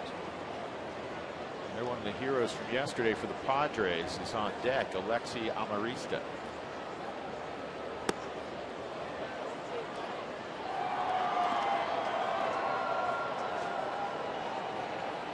Amarista hit a grand slam yesterday in the 9th inning.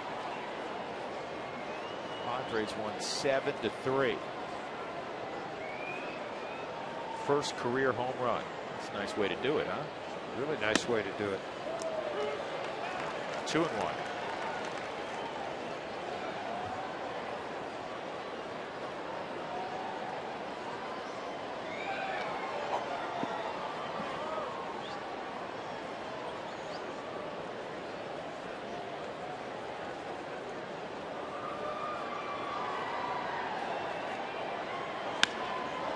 Slice to left, and that's foul. You know what's weird, man? John Baker didn't run, George. That wasn't foul by all that much. Yeah, he got out of the box yet. The ball had landed down the outfield line by about a foot. Watch this ball leave the bat. I mean, it's hard. He thinks it's tail, and he hit it pretty good. And it's up about 2.5, 3 feet foul. But he didn't run coming out of the box.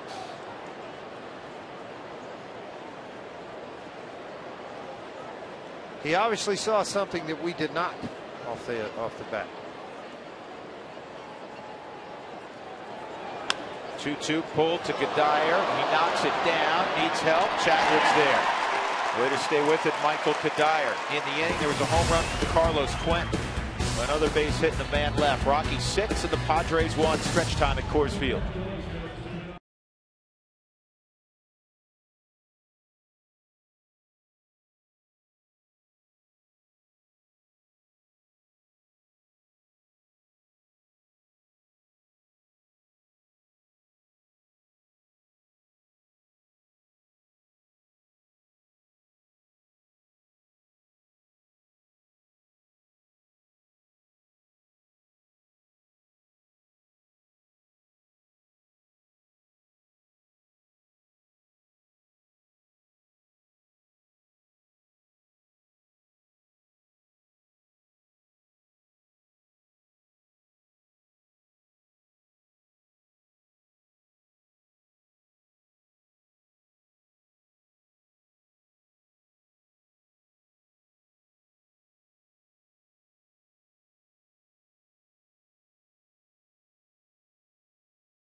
Rockies got a run in the first. They got another run in the third. A 2-out base knock from Marco Scudero scored Willeen Rosario, who had singled earlier.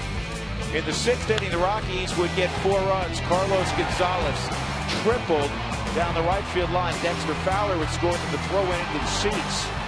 Chicago would pick himself up and walk home, and then Tyler Colvin would triple and drive in a run. That was after a Kadire double. And this was ruled an error on Everett Cabrera. Chris Nelson's high chopper. Colvin came down. That's all brought to you by Cooney Lexus, where luxury has an address. New shortstop Cabrera's out of there. This is Alexi Amarista. And Alex Hinshaw is now on the hill, making his 18th appearance.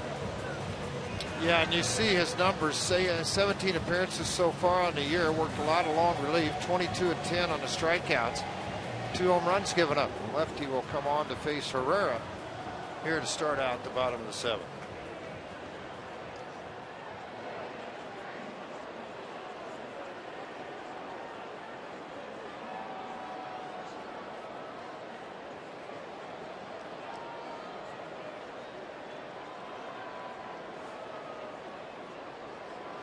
First AB for Herrera came in defensively last inning. Double switch. Pacheco's left the ball game. 9-1-2. Hinshaw misses in, ball 1.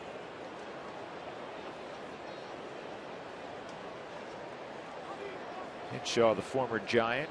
Rockies would see him on occasion there, going all the way back to 2008. And the ball always finds you when you enter the contest. Amarista across the diamond. He and Jose Altuve, George, went back to back yesterday to see who's taller. It was a standoff. Who won? Neither. Neither one? Well, Amarista's listed at 5'7", and Altuve's listed at 5'6", and he's lying. That or whoever wrote the program up. Okay. He's lying. Telling you he's lying, or no way. And I'm an expert on 5'6". Dexter Fowler takes the strike. And you're lying. Somebody's lying. Yeah.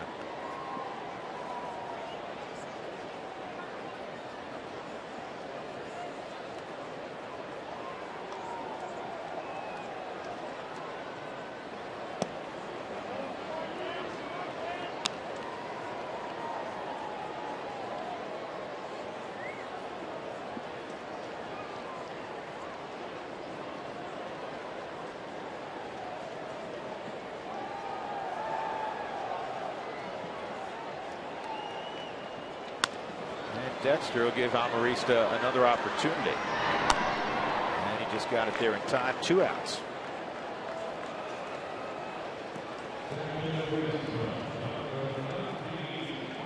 You know, Marquis, George, the final line: 6 innings, 6 runs, 5 earned, 6 hits, a walk, 6 strikeouts. And it's not as pretty, obviously, as he pitched. He pitched pretty well. Pitched very well. You know, the last inning, a rough spot. With a couple of triples. He had 2 hits given up till the last inning. Yeah. He got 4 in the last inning. And had 4 runs. Scudero's 2 for 2 and a sac bunt. Marco just keeps rolling along of late. An average creeping close to 290.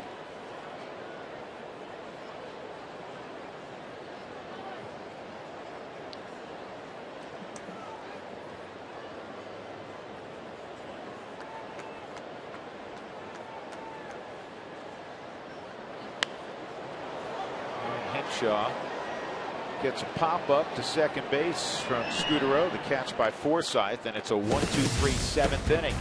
We'll move to the 8th. The Rockies 6-1 in front of the Padres.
Leading off will be Alexi Amarista, and then the top of the order.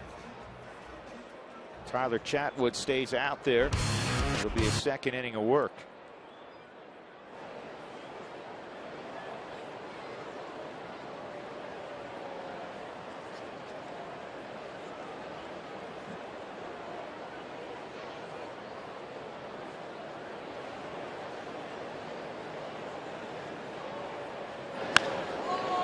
First pitch swinging, he lines one to left center field, and this is going to be enough of a tweener that it's going to be a double for Amarista.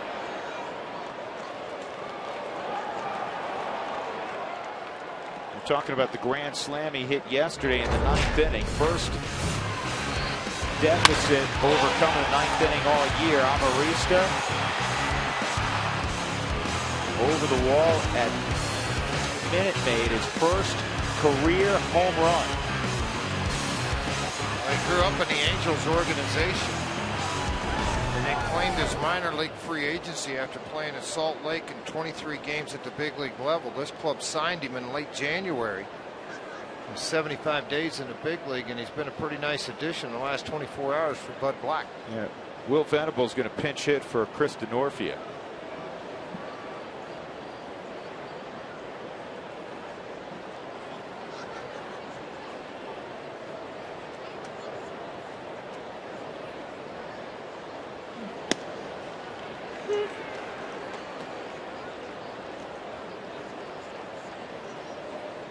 Venable, 6 home runs. He's driven in 20.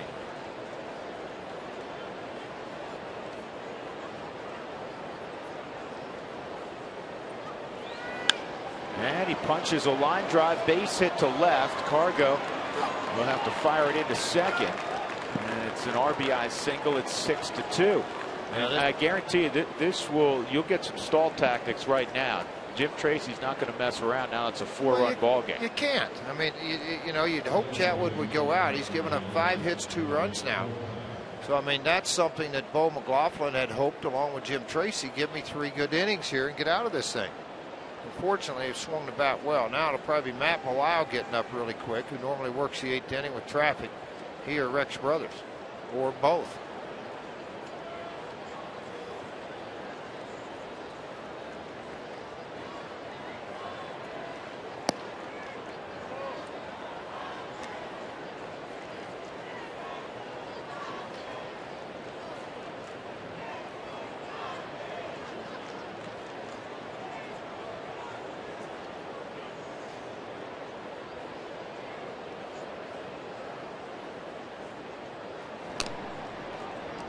Eight stolen bases for Venables. He's been caught 6 times.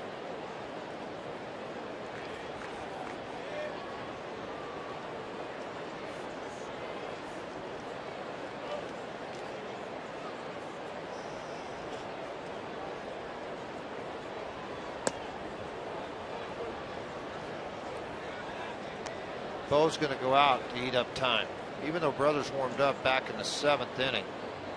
It's kind of at the end of the 6th with Francis on the mound. You still, after you shut it down, to give yourself a couple of seconds. They're waiting to let him know now. Brothers indicating to him not quite ready. Let me get a few more pitches in. Normally, as a bullpen guy, you could stall a little bit and say, you know, you can turn and look like, oh, you wanted me? There's nobody else in the bullpen. Get a couple more in, and you get 8 when you get out there. Now Belisle's going to jump up and start firing. What are you seeing, George? Because we understand Chatwood's got a great arm. It's similar to the guy the Rockies traded to Cleveland not all that long ago, Kevin with Sloy. a great arm. But what I'm seeing is an elevated fastball. Is what I'm seeing. I'm not seeing the ball down in a strong. But Ismael Rogers, much the same that went to Cleveland, where a ball was elevated there with Ismael Rogers that went over to Cleveland. That, you know, if it's a clean look and it's elevated, regardless of velocity, it's going to get hit.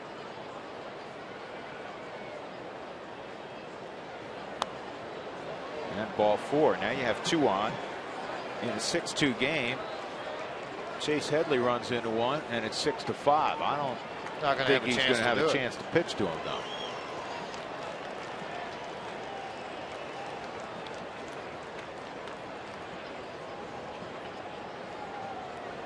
Nobody out for the Padres in the 8th inning. A run already across, and they're 2 on. Chatwood will depart. Brothers will come on.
At MLB Girl 3802, and this one's for you, Frage. She wants to know who your favorite manager to play for was. I really wanted her to ask me which one I didn't like. No, I'm you can teasing. answer that too. Okay, Jim Fry. I don't care. I didn't like the guy. You know who I really enjoyed playing for? Really was Billy Martin in New York. I thought he was a tremendous manager. I thought he handled games well. He handled the bullpen very well. And Tom Kelly in Minnesota, because he was only like 3 years older than me. Aren't the Twins retiring his number this year? Yeah. And TK's still working for the organization. Right. So I like Tom and I like Billy. Whitey Herzog was a good manager. I just didn't get to play for him very long. Got traded. Ousted. See you. Bye-bye. Get somebody out. You're gone. We've got the answer. Thanks. That's how Fan Friday works. Hold on a second. Yeah, Drew? The phone's ringing in the booth. Oh, it's Jim Fry. Hi, Jim. I didn't like you then. I don't like you now. Have a nice night, Jim. How'd I do? Huh? There you go. Hey, come on, Rex Brothers. 36 ball games he's appeared in now, 3-2 record. He's got 7 holes, and he's looking to get another one right here. A little bit of danger, though. Nobody out. Runners on first and second. It is a 4-run ball game. You're going to see Brothers come out with a heater, and it's going to come pretty good. 94 to 97, he'll throw it a bunch, 72% of the time. Very rarely will you ever see a changeup, 27% of the time, that nasty slider.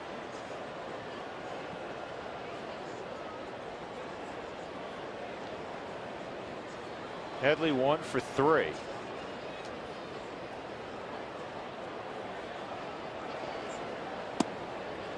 And that fastball high, ball 1.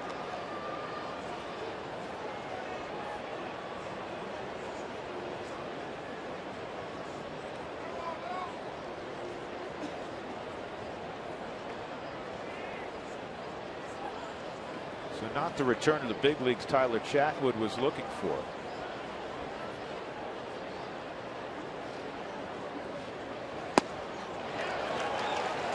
He threw that by him. 1-1.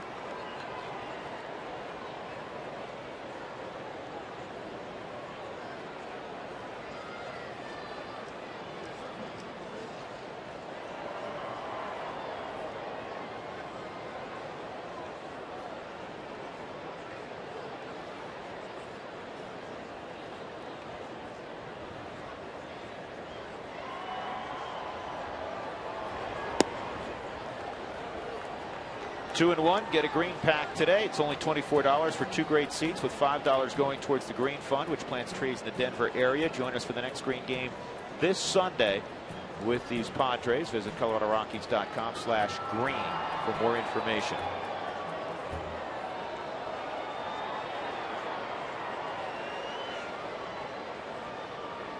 Jeff Francis dominated for 6 innings. Chatwood scuffled, and now Brothers trying to clean up the mess. 2-2.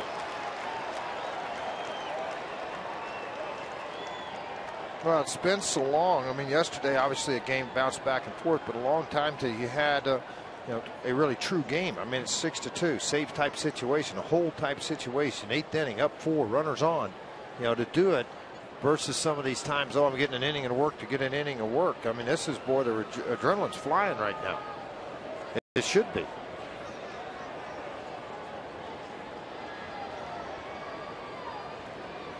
Two balls, 2 strikes on Headley. And it's 3-2. Headley walks a great deal. He's got a very good eye.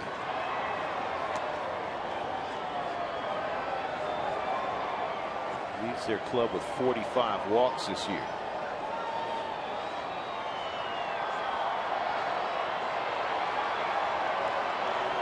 .260 average with runners in scoring position, 3 home runs.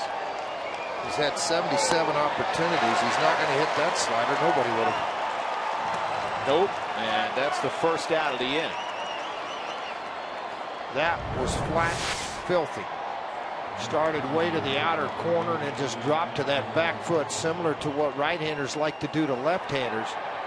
Rex Brothers does it to this right-hander. 41st strikeout in 28 1/3 innings. That's what he has the ability to do. That's why they look at him as a future closer. And he gets a little bit more into experienced role of tight situations like this. Well, here's their strong man, Carlos Quentin. He homered in his last at bat. That was last inning on a slider against Tyler Chatwood.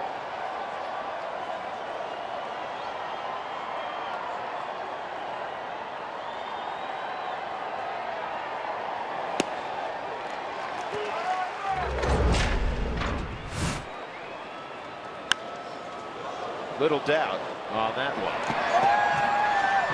7 home runs, 26 ball games for Quentin. Spent the first part of the year on the DL, coming off knee surgery. I would be very surprised to see him in a Padre uniform after July 31st. If he stays healthy and plays on a regular basis, it's a pretty good chip for Josh Burns to make a move with, to improve their ball club and improve their minor league system. It's kind of a strange deal for Quentin in that, you want to play on a contender. He's been on some decent White Sox teams, yet he's come home. He's a San Diego native, went to University High in San Diego.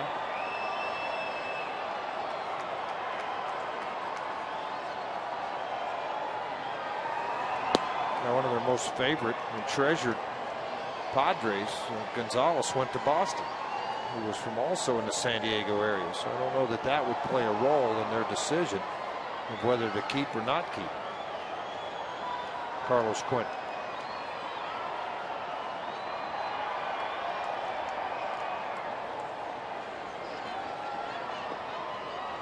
One, two.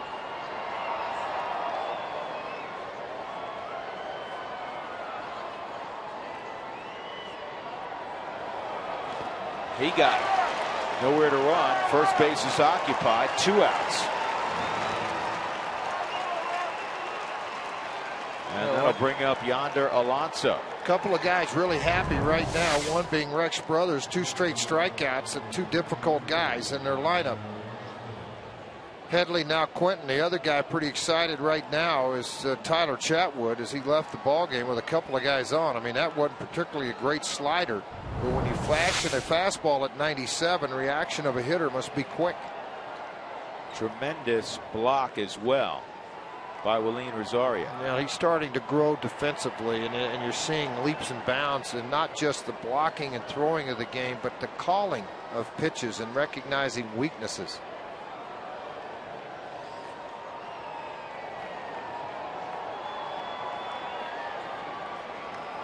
Alonso 0 for 3 tonight.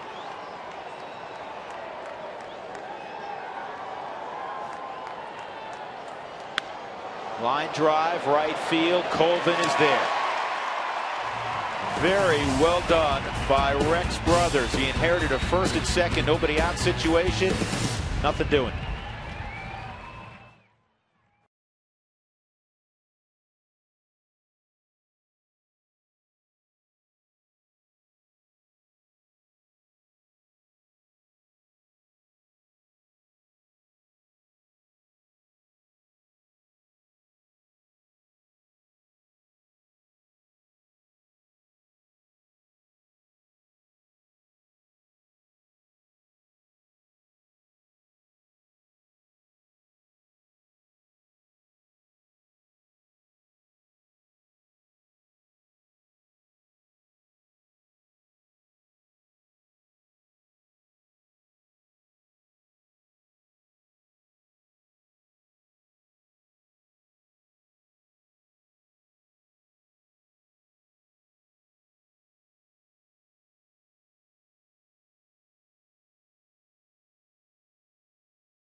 Hyundai dealers and America's most fuel-efficient car company, Hyundai.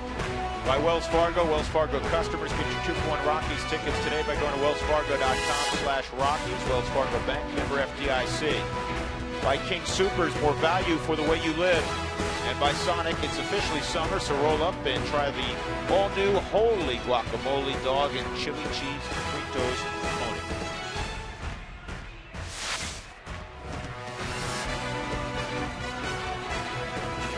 Rockies up 6-2, bottom of the 8th inning. Carlos Gonzalez will lead things off. Chris Denorfia was pinch hit for by Will Venable, and Will remain in the ball game naturally in right field. Hinshaw is still out there. Very effective. 1-2-3 inning. They didn't work their way to him in the inning when they swung the bats there. Well, Lyle's warming up with a 4-run lead. They appear to come on to pitch the 9th.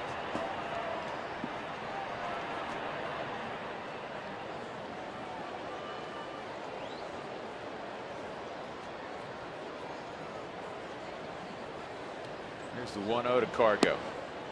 2-0.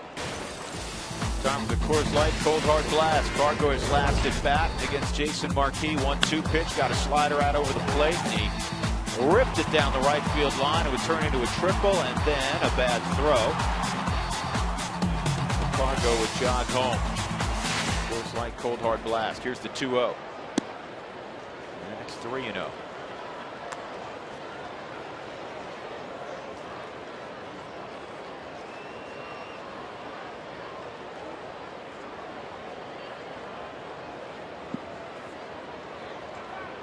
You see the 4th pitch, the one he hit in his last at bat, right in the middle of that power zone. Here's the 3-0, and Cargo swinging away. And this one's going to land foul down the left field line.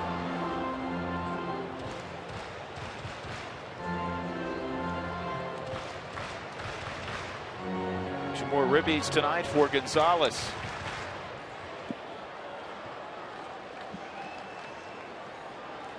Cargo leading the league in runs scored with 57, 3 more than Hunter Pence. And ball 4. The RBI race Cargo's now 1 behind Carlos Beltran for the Cardinals, and we'll see Carlos having a couple of days. He's having a flashback, George, going back to his pre-knee injury days. Scary.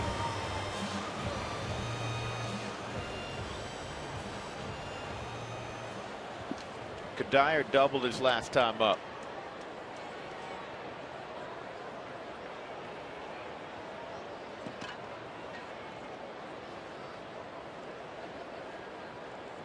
Cargo's going to draw a throw.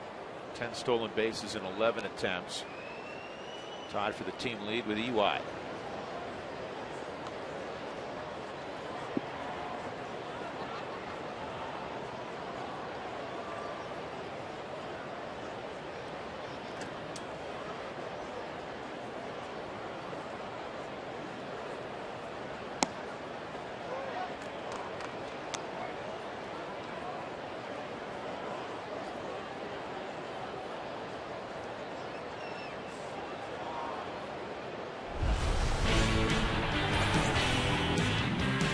Home Depot doing more on defense. Home Depot more saving, more doing.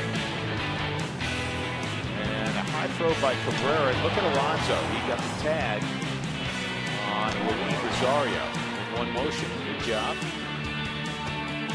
That's our Home Depot doing more on defense. Alonso saving an error on Cabrera.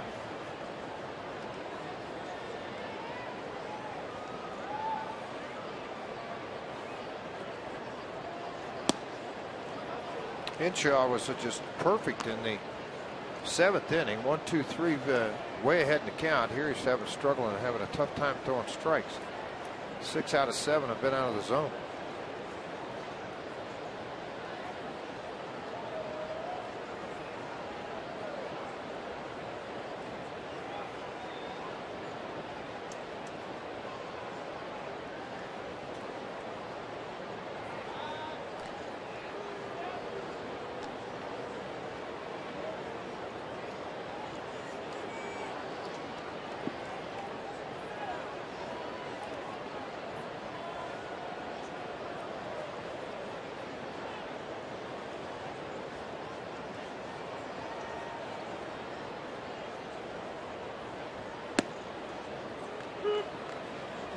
Two and one. Toyota Talk will continue in the post-game show. Text Toyota to 720-720. You'll learn how to win a $500 gas card as well.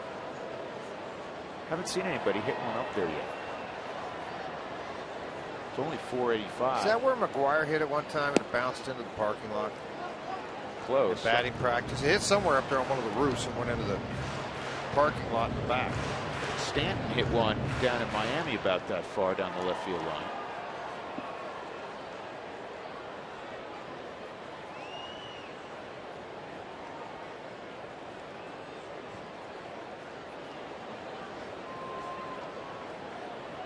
(3-1), and this is a high fly ball to deep left. Did Kadire get it?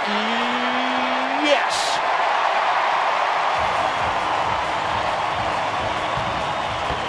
#12th home run from Michael Kadire. RBIs 48 and 49. And the Rockies lead it 8-2. Now Kadire, big long fly balls. He said there is some you hit like that in Minnesota down the line, they're going to be home runs either way. But there's a smile in that dugout. Boy, is that happy to see. Bo McLaughlin the other day when he got the pitching coach's job, we need to have some fun. Rockies are having some fun now because they've got the lead 8-2 and they got tacos.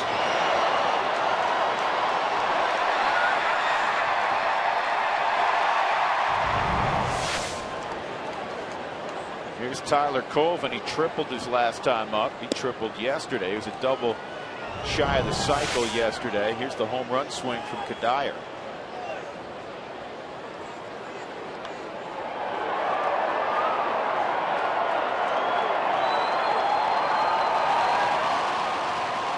Like to see the hands up.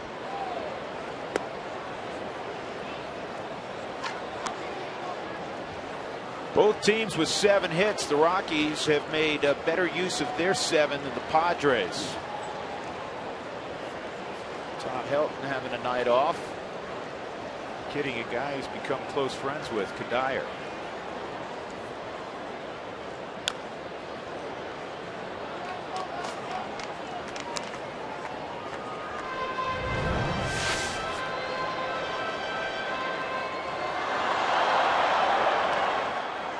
Well, proof telling right now that pitch number 5 right in the wheelhouse of Michael Kadire. So the study is proving to be right.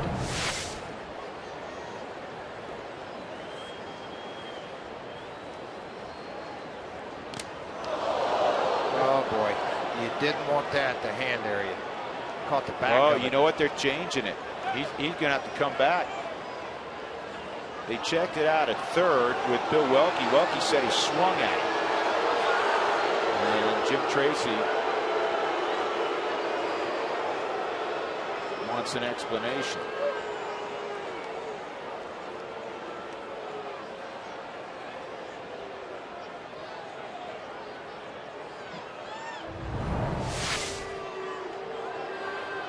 If you swing at a pitch and get hit, it doesn't matter. Exactly. He did swing at the pitch. I mean, the swing only stopped because it was an inside pitch and he got hit. Otherwise, he's going to go ahead and take the hack at it. And that's why Jeff Nelson pointed down to Bill Welke, said, did he swing at him? He not only swung at it, but it turns insult and injury in the same check swing because it's a strikeout. And his knuckles don't feel too good.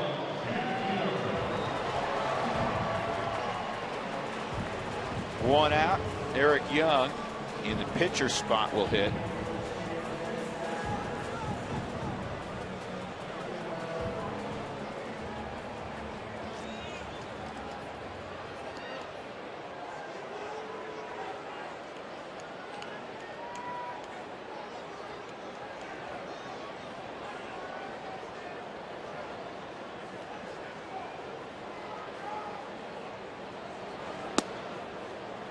Strike on Junior.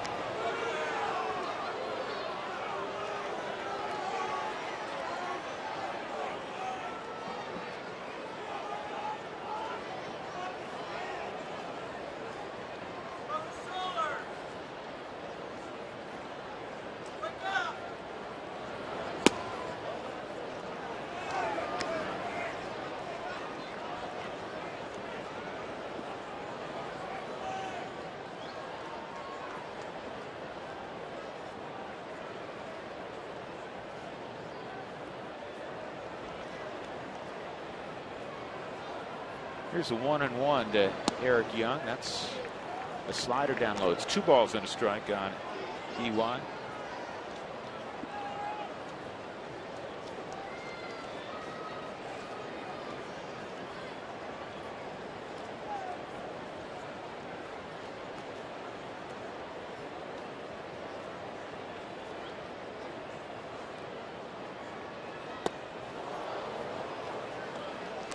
Two.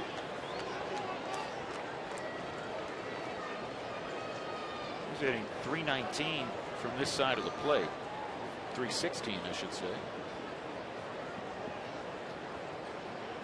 Speed's his game. Keep the ball on the ground. A little more power from this right side for line drives into the gap.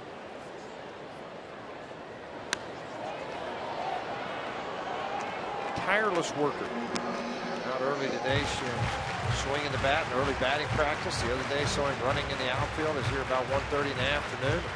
It's nothing like getting to the park early, even though it's about 6 hours ahead of game time. Put your feet up, smell the grass, watch sunshine. A lot of work going on out here. He had the parachute on with the wind-resistant parachute, running sprints across the outfield. Always working to get better. And this is off the plate, grabbed by the catcher, and a good throw by Baker.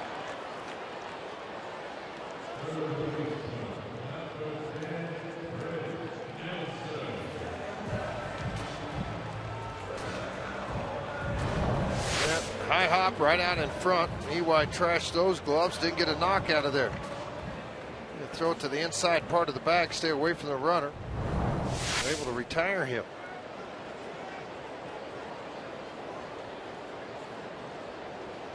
Chris Nelson 0 for 3. Could have been awarded a hit in the 6th inning on a similar ball that actually reached shortstop. It was a chopper off the plate.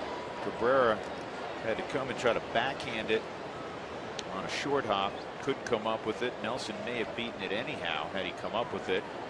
It was ruled E6. A run scored on the play. So officially, Chris is 0 for 3.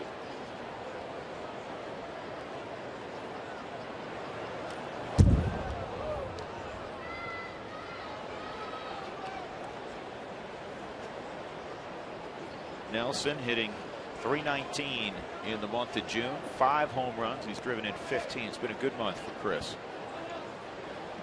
Well, it's opened the ice up so much now that Rocky's saying that the strides he's made as a second baseman because of what's happened with the bat. That's what's opened up the eyes for second base for Chris Nelson. As far as looking into the future and deciding maybe what's best for Chris.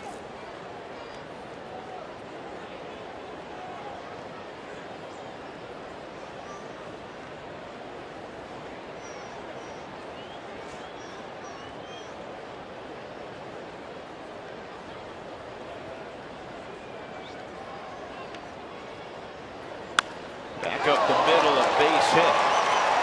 Henshaw just dove to get out of the way.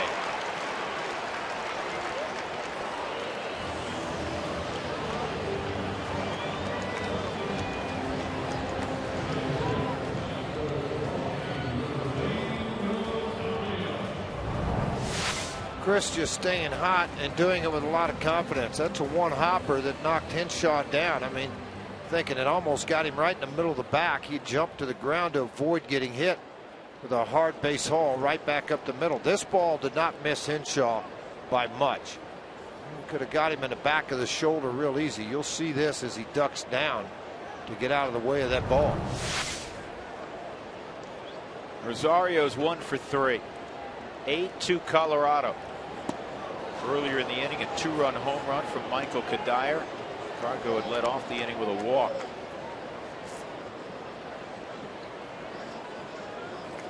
Well, I'll say this for the Padres. They've got some pretty good young arms.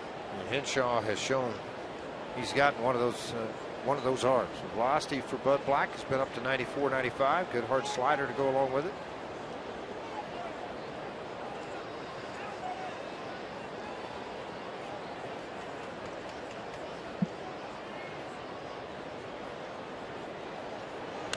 Another minor league free agent signed by the Padres. As you take a look at his arsenal, you'll see that unless you're a situational guy coming out of the bullpen, you'll see a lot of that four-seam fastball at 49% of the time. A slider at 45 he'll use against left-handers. Occasional curveball on right-handers. But most of the time it's fastball slider type person coming out of the bullpen. Broke in with the San Francisco Giants, was signed as a minor league free agent in the offseason by Josh Burns. 1-1 pitch missed. It's 2-1.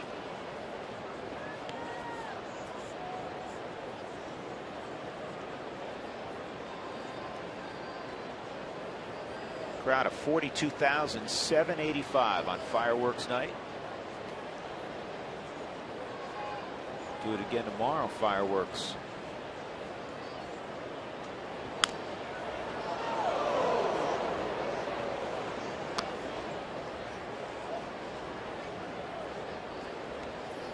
Haven't heard about one of these in a while, George. Aaron Hill of the Diamondbacks is hit for the cycle tonight against the Brewers. 4 for 5, 3 RBIs. I almost saw one yesterday with Tyler Coleman. He had the hardest part done with the triple early on in the ball game and a home run.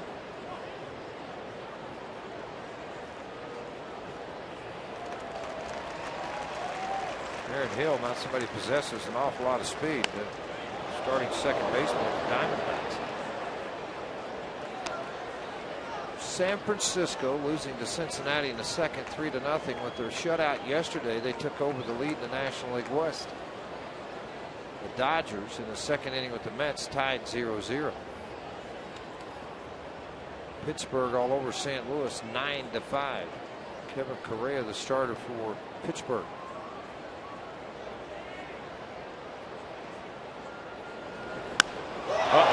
Taken a good look. You won't see this for long or ever.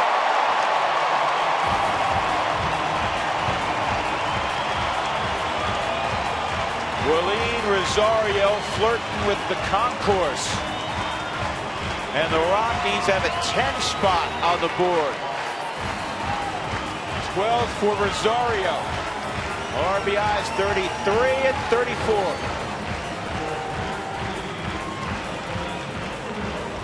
And more importantly, this home run coming in a ball game that the Rockies are winning, and winning big now, 10-2, because of this home run.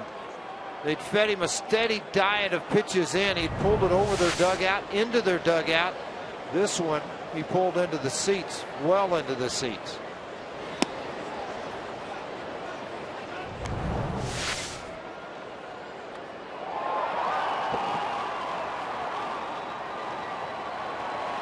It's only about 10 feet from hitting the flat cement at the top.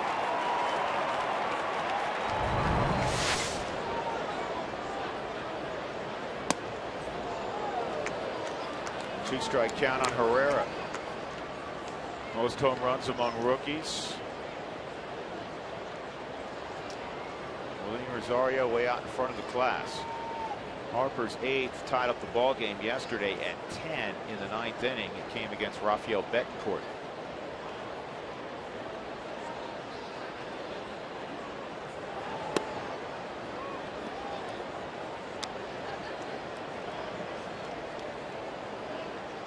You know, we did a little digging around. That's the second cycle, George, for Aaron Hill in the last 11 days.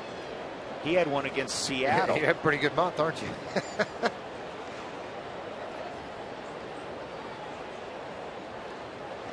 So take that strike. Take back your comment. You wouldn't expect him to have it because no speed guy.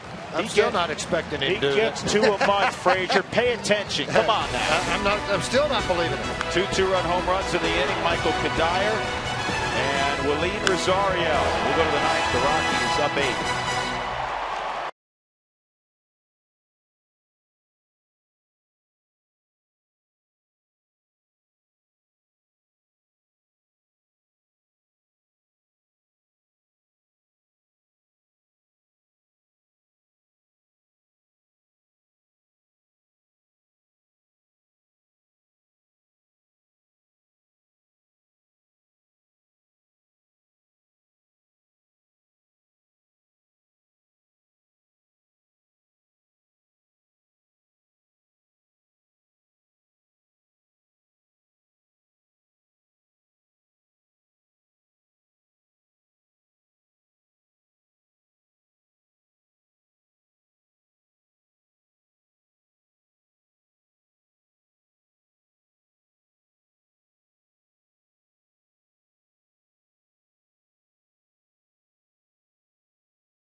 Southwest.com. Well, the Rockies have put on fireworks before the official fireworks. They're up 10-2, 9th inning, looking for 3 more outs. Matt Belisle will be the one asked to get those. And we'll check in with Mark Stafford what's to come after the ball game and before the fireworks. Mark? Yep, Drew, should be a fun Toyota post-game show. In it to win it. Jeff Francis, a starter, about to get a win. We hope that would be the first time since June the 4th. And Marco, my word, Marco Scutaro staying hot. He had the big hit, the walk-off in yesterday's game. Rockies trying to get it done. Toyota post-game show coming up right after the ball game. Stay with us, Drew. All right, Mark, thank you. We will look forward to that. 39th appearance for Matt Belisle, who's, well, like we say every year, he's just been really, really steady. He has been steady. A lot of people pumping for him to get into the All-Star game, as they should. He's in the top 5 in a lot of categories with what he has done this year in the Rockies uniform. Well, a lot of fastballs. You'll see those at 50%, 2 seams at 3. Slider and cutter, curveball, changeup. A little bit of everything, but relies on the fastball mainly to get outs and get quick outs in a ball game. What he does very well is strike 1. Like that. Cameron Maben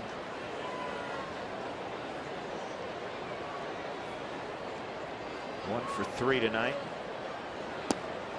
Snapped an 0 for 19 slide with a base hit against Tyler Chatwood.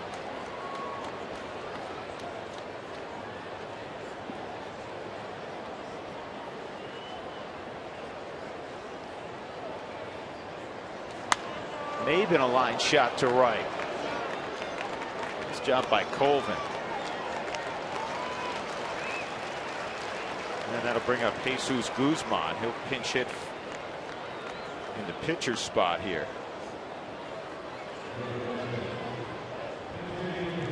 A reminder, the Rockies have eclipsed that 7-run barrier. Make your way tomorrow between 4 and 6 to Taco Bell to get your Rockies taco special.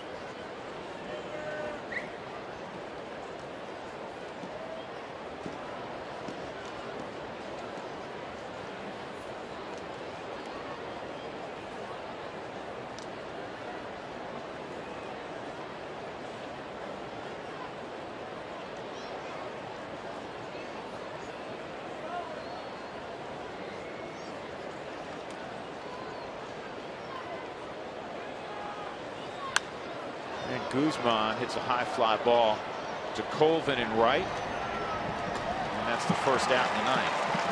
That'll bring up John Baker, and we'll remind you that this copyrighted telecast is presented by authority of the Colorado Rockies. It may not be reproduced or retransmitted in any form. The accounts and descriptions of this game may not be disseminated without the express written consent of the Colorado Rockies.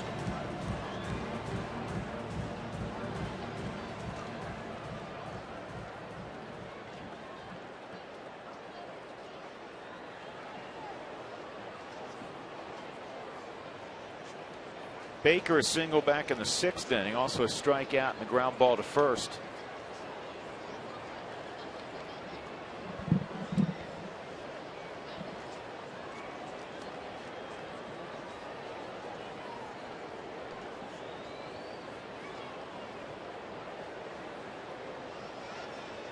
Seventh meeting of the year between these two clubs.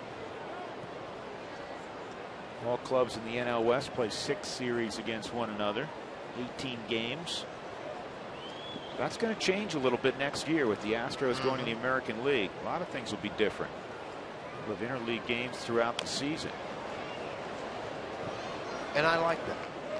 I think interleague every year is exciting for me to go to, because you've seen a lot of teams like Detroit, Jimmy Leland, a good friend of mine, to go in and watch their ball clubs. You know, Bud Black, you get to see him occasionally, but I like the fact of what interleague brings to the table and what you get to see and the teams you get to play against. The only thing I hope is that we never get to the point, you hear this bandied about now, where both leagues go to the DH. I really don't think it'll happen. I like National League Baseball. I like the strategy. I like the thought process it takes later on in the game, how you're going to utilize your bullpen, your bench. That's a good pitch. Strike 3. Baker's gone. 2 outs in the 9th inning. Now, just what Matt Belisle does so well is pinpoint control with everything that he offers. Here's the 12-6 hook, outside corner, and the strikeout.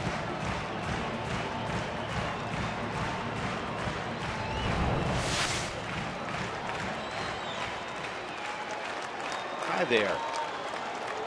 Alexi Amarista will have his second at bat. Came into the ball game a couple of innings ago. He doubled on the first pitch he saw. Maven takes off for second. Rockies will allow him to do that up by 8 runs.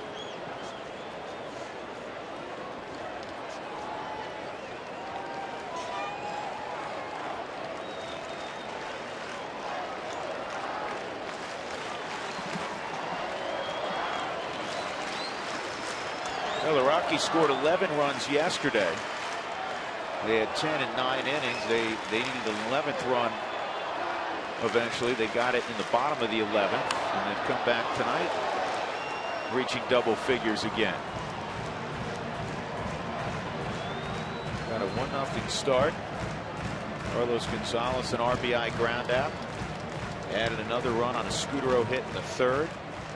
Got 4 in the 7th inning, in the 6th inning. Cargo a triple in that inning. Colvin a triple in that inning. 1-2. Really like the pitch selection of Matt Belisle. This young man, a very good fastball hitter. Belisle's thrown 10 pitches, 8 strikes. Much like Rex's brother, attacking the strike zone and getting good results.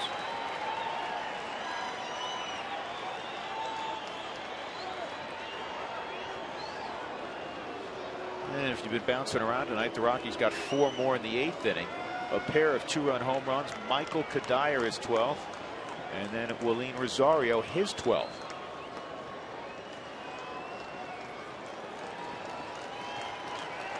One ball and 2 strikes, 2 outs on Amarista, and he hits it in the air to center field pretty well. Fowler going back. Dexter's going to make the catch. And that's the ball game. The Rockies prevail 10-2 to take the first game of this 3-game set with the Padres. And amazingly, it's the first time the Rockies have won consecutive ball games since June 3rd and 4th. Wow. And guess what? It's the first time a starting pitcher has won a game since June 4th, because Jeff Francis got the W tonight. Tonight's delivery of the game is brought to you by Jimmy John's, America's favorite sandwich delivery guys. And speaking of the southpaw from British Columbia, Jeff Francis, 6 shutout innings. He was terrific. 3rd straight terrific start for Jeff. A little help from his defense. A 5-4-3 turn. And he kept the Padres off balance throughout. And he did it with a minimal amount of pitches. Terrific job tonight by Jeff Francis as he gets the win against an old friend, Jason Marquis. Marquis took the loss. Stick around. The Toyota postgame show is coming up next. 10-2. Rockies win it.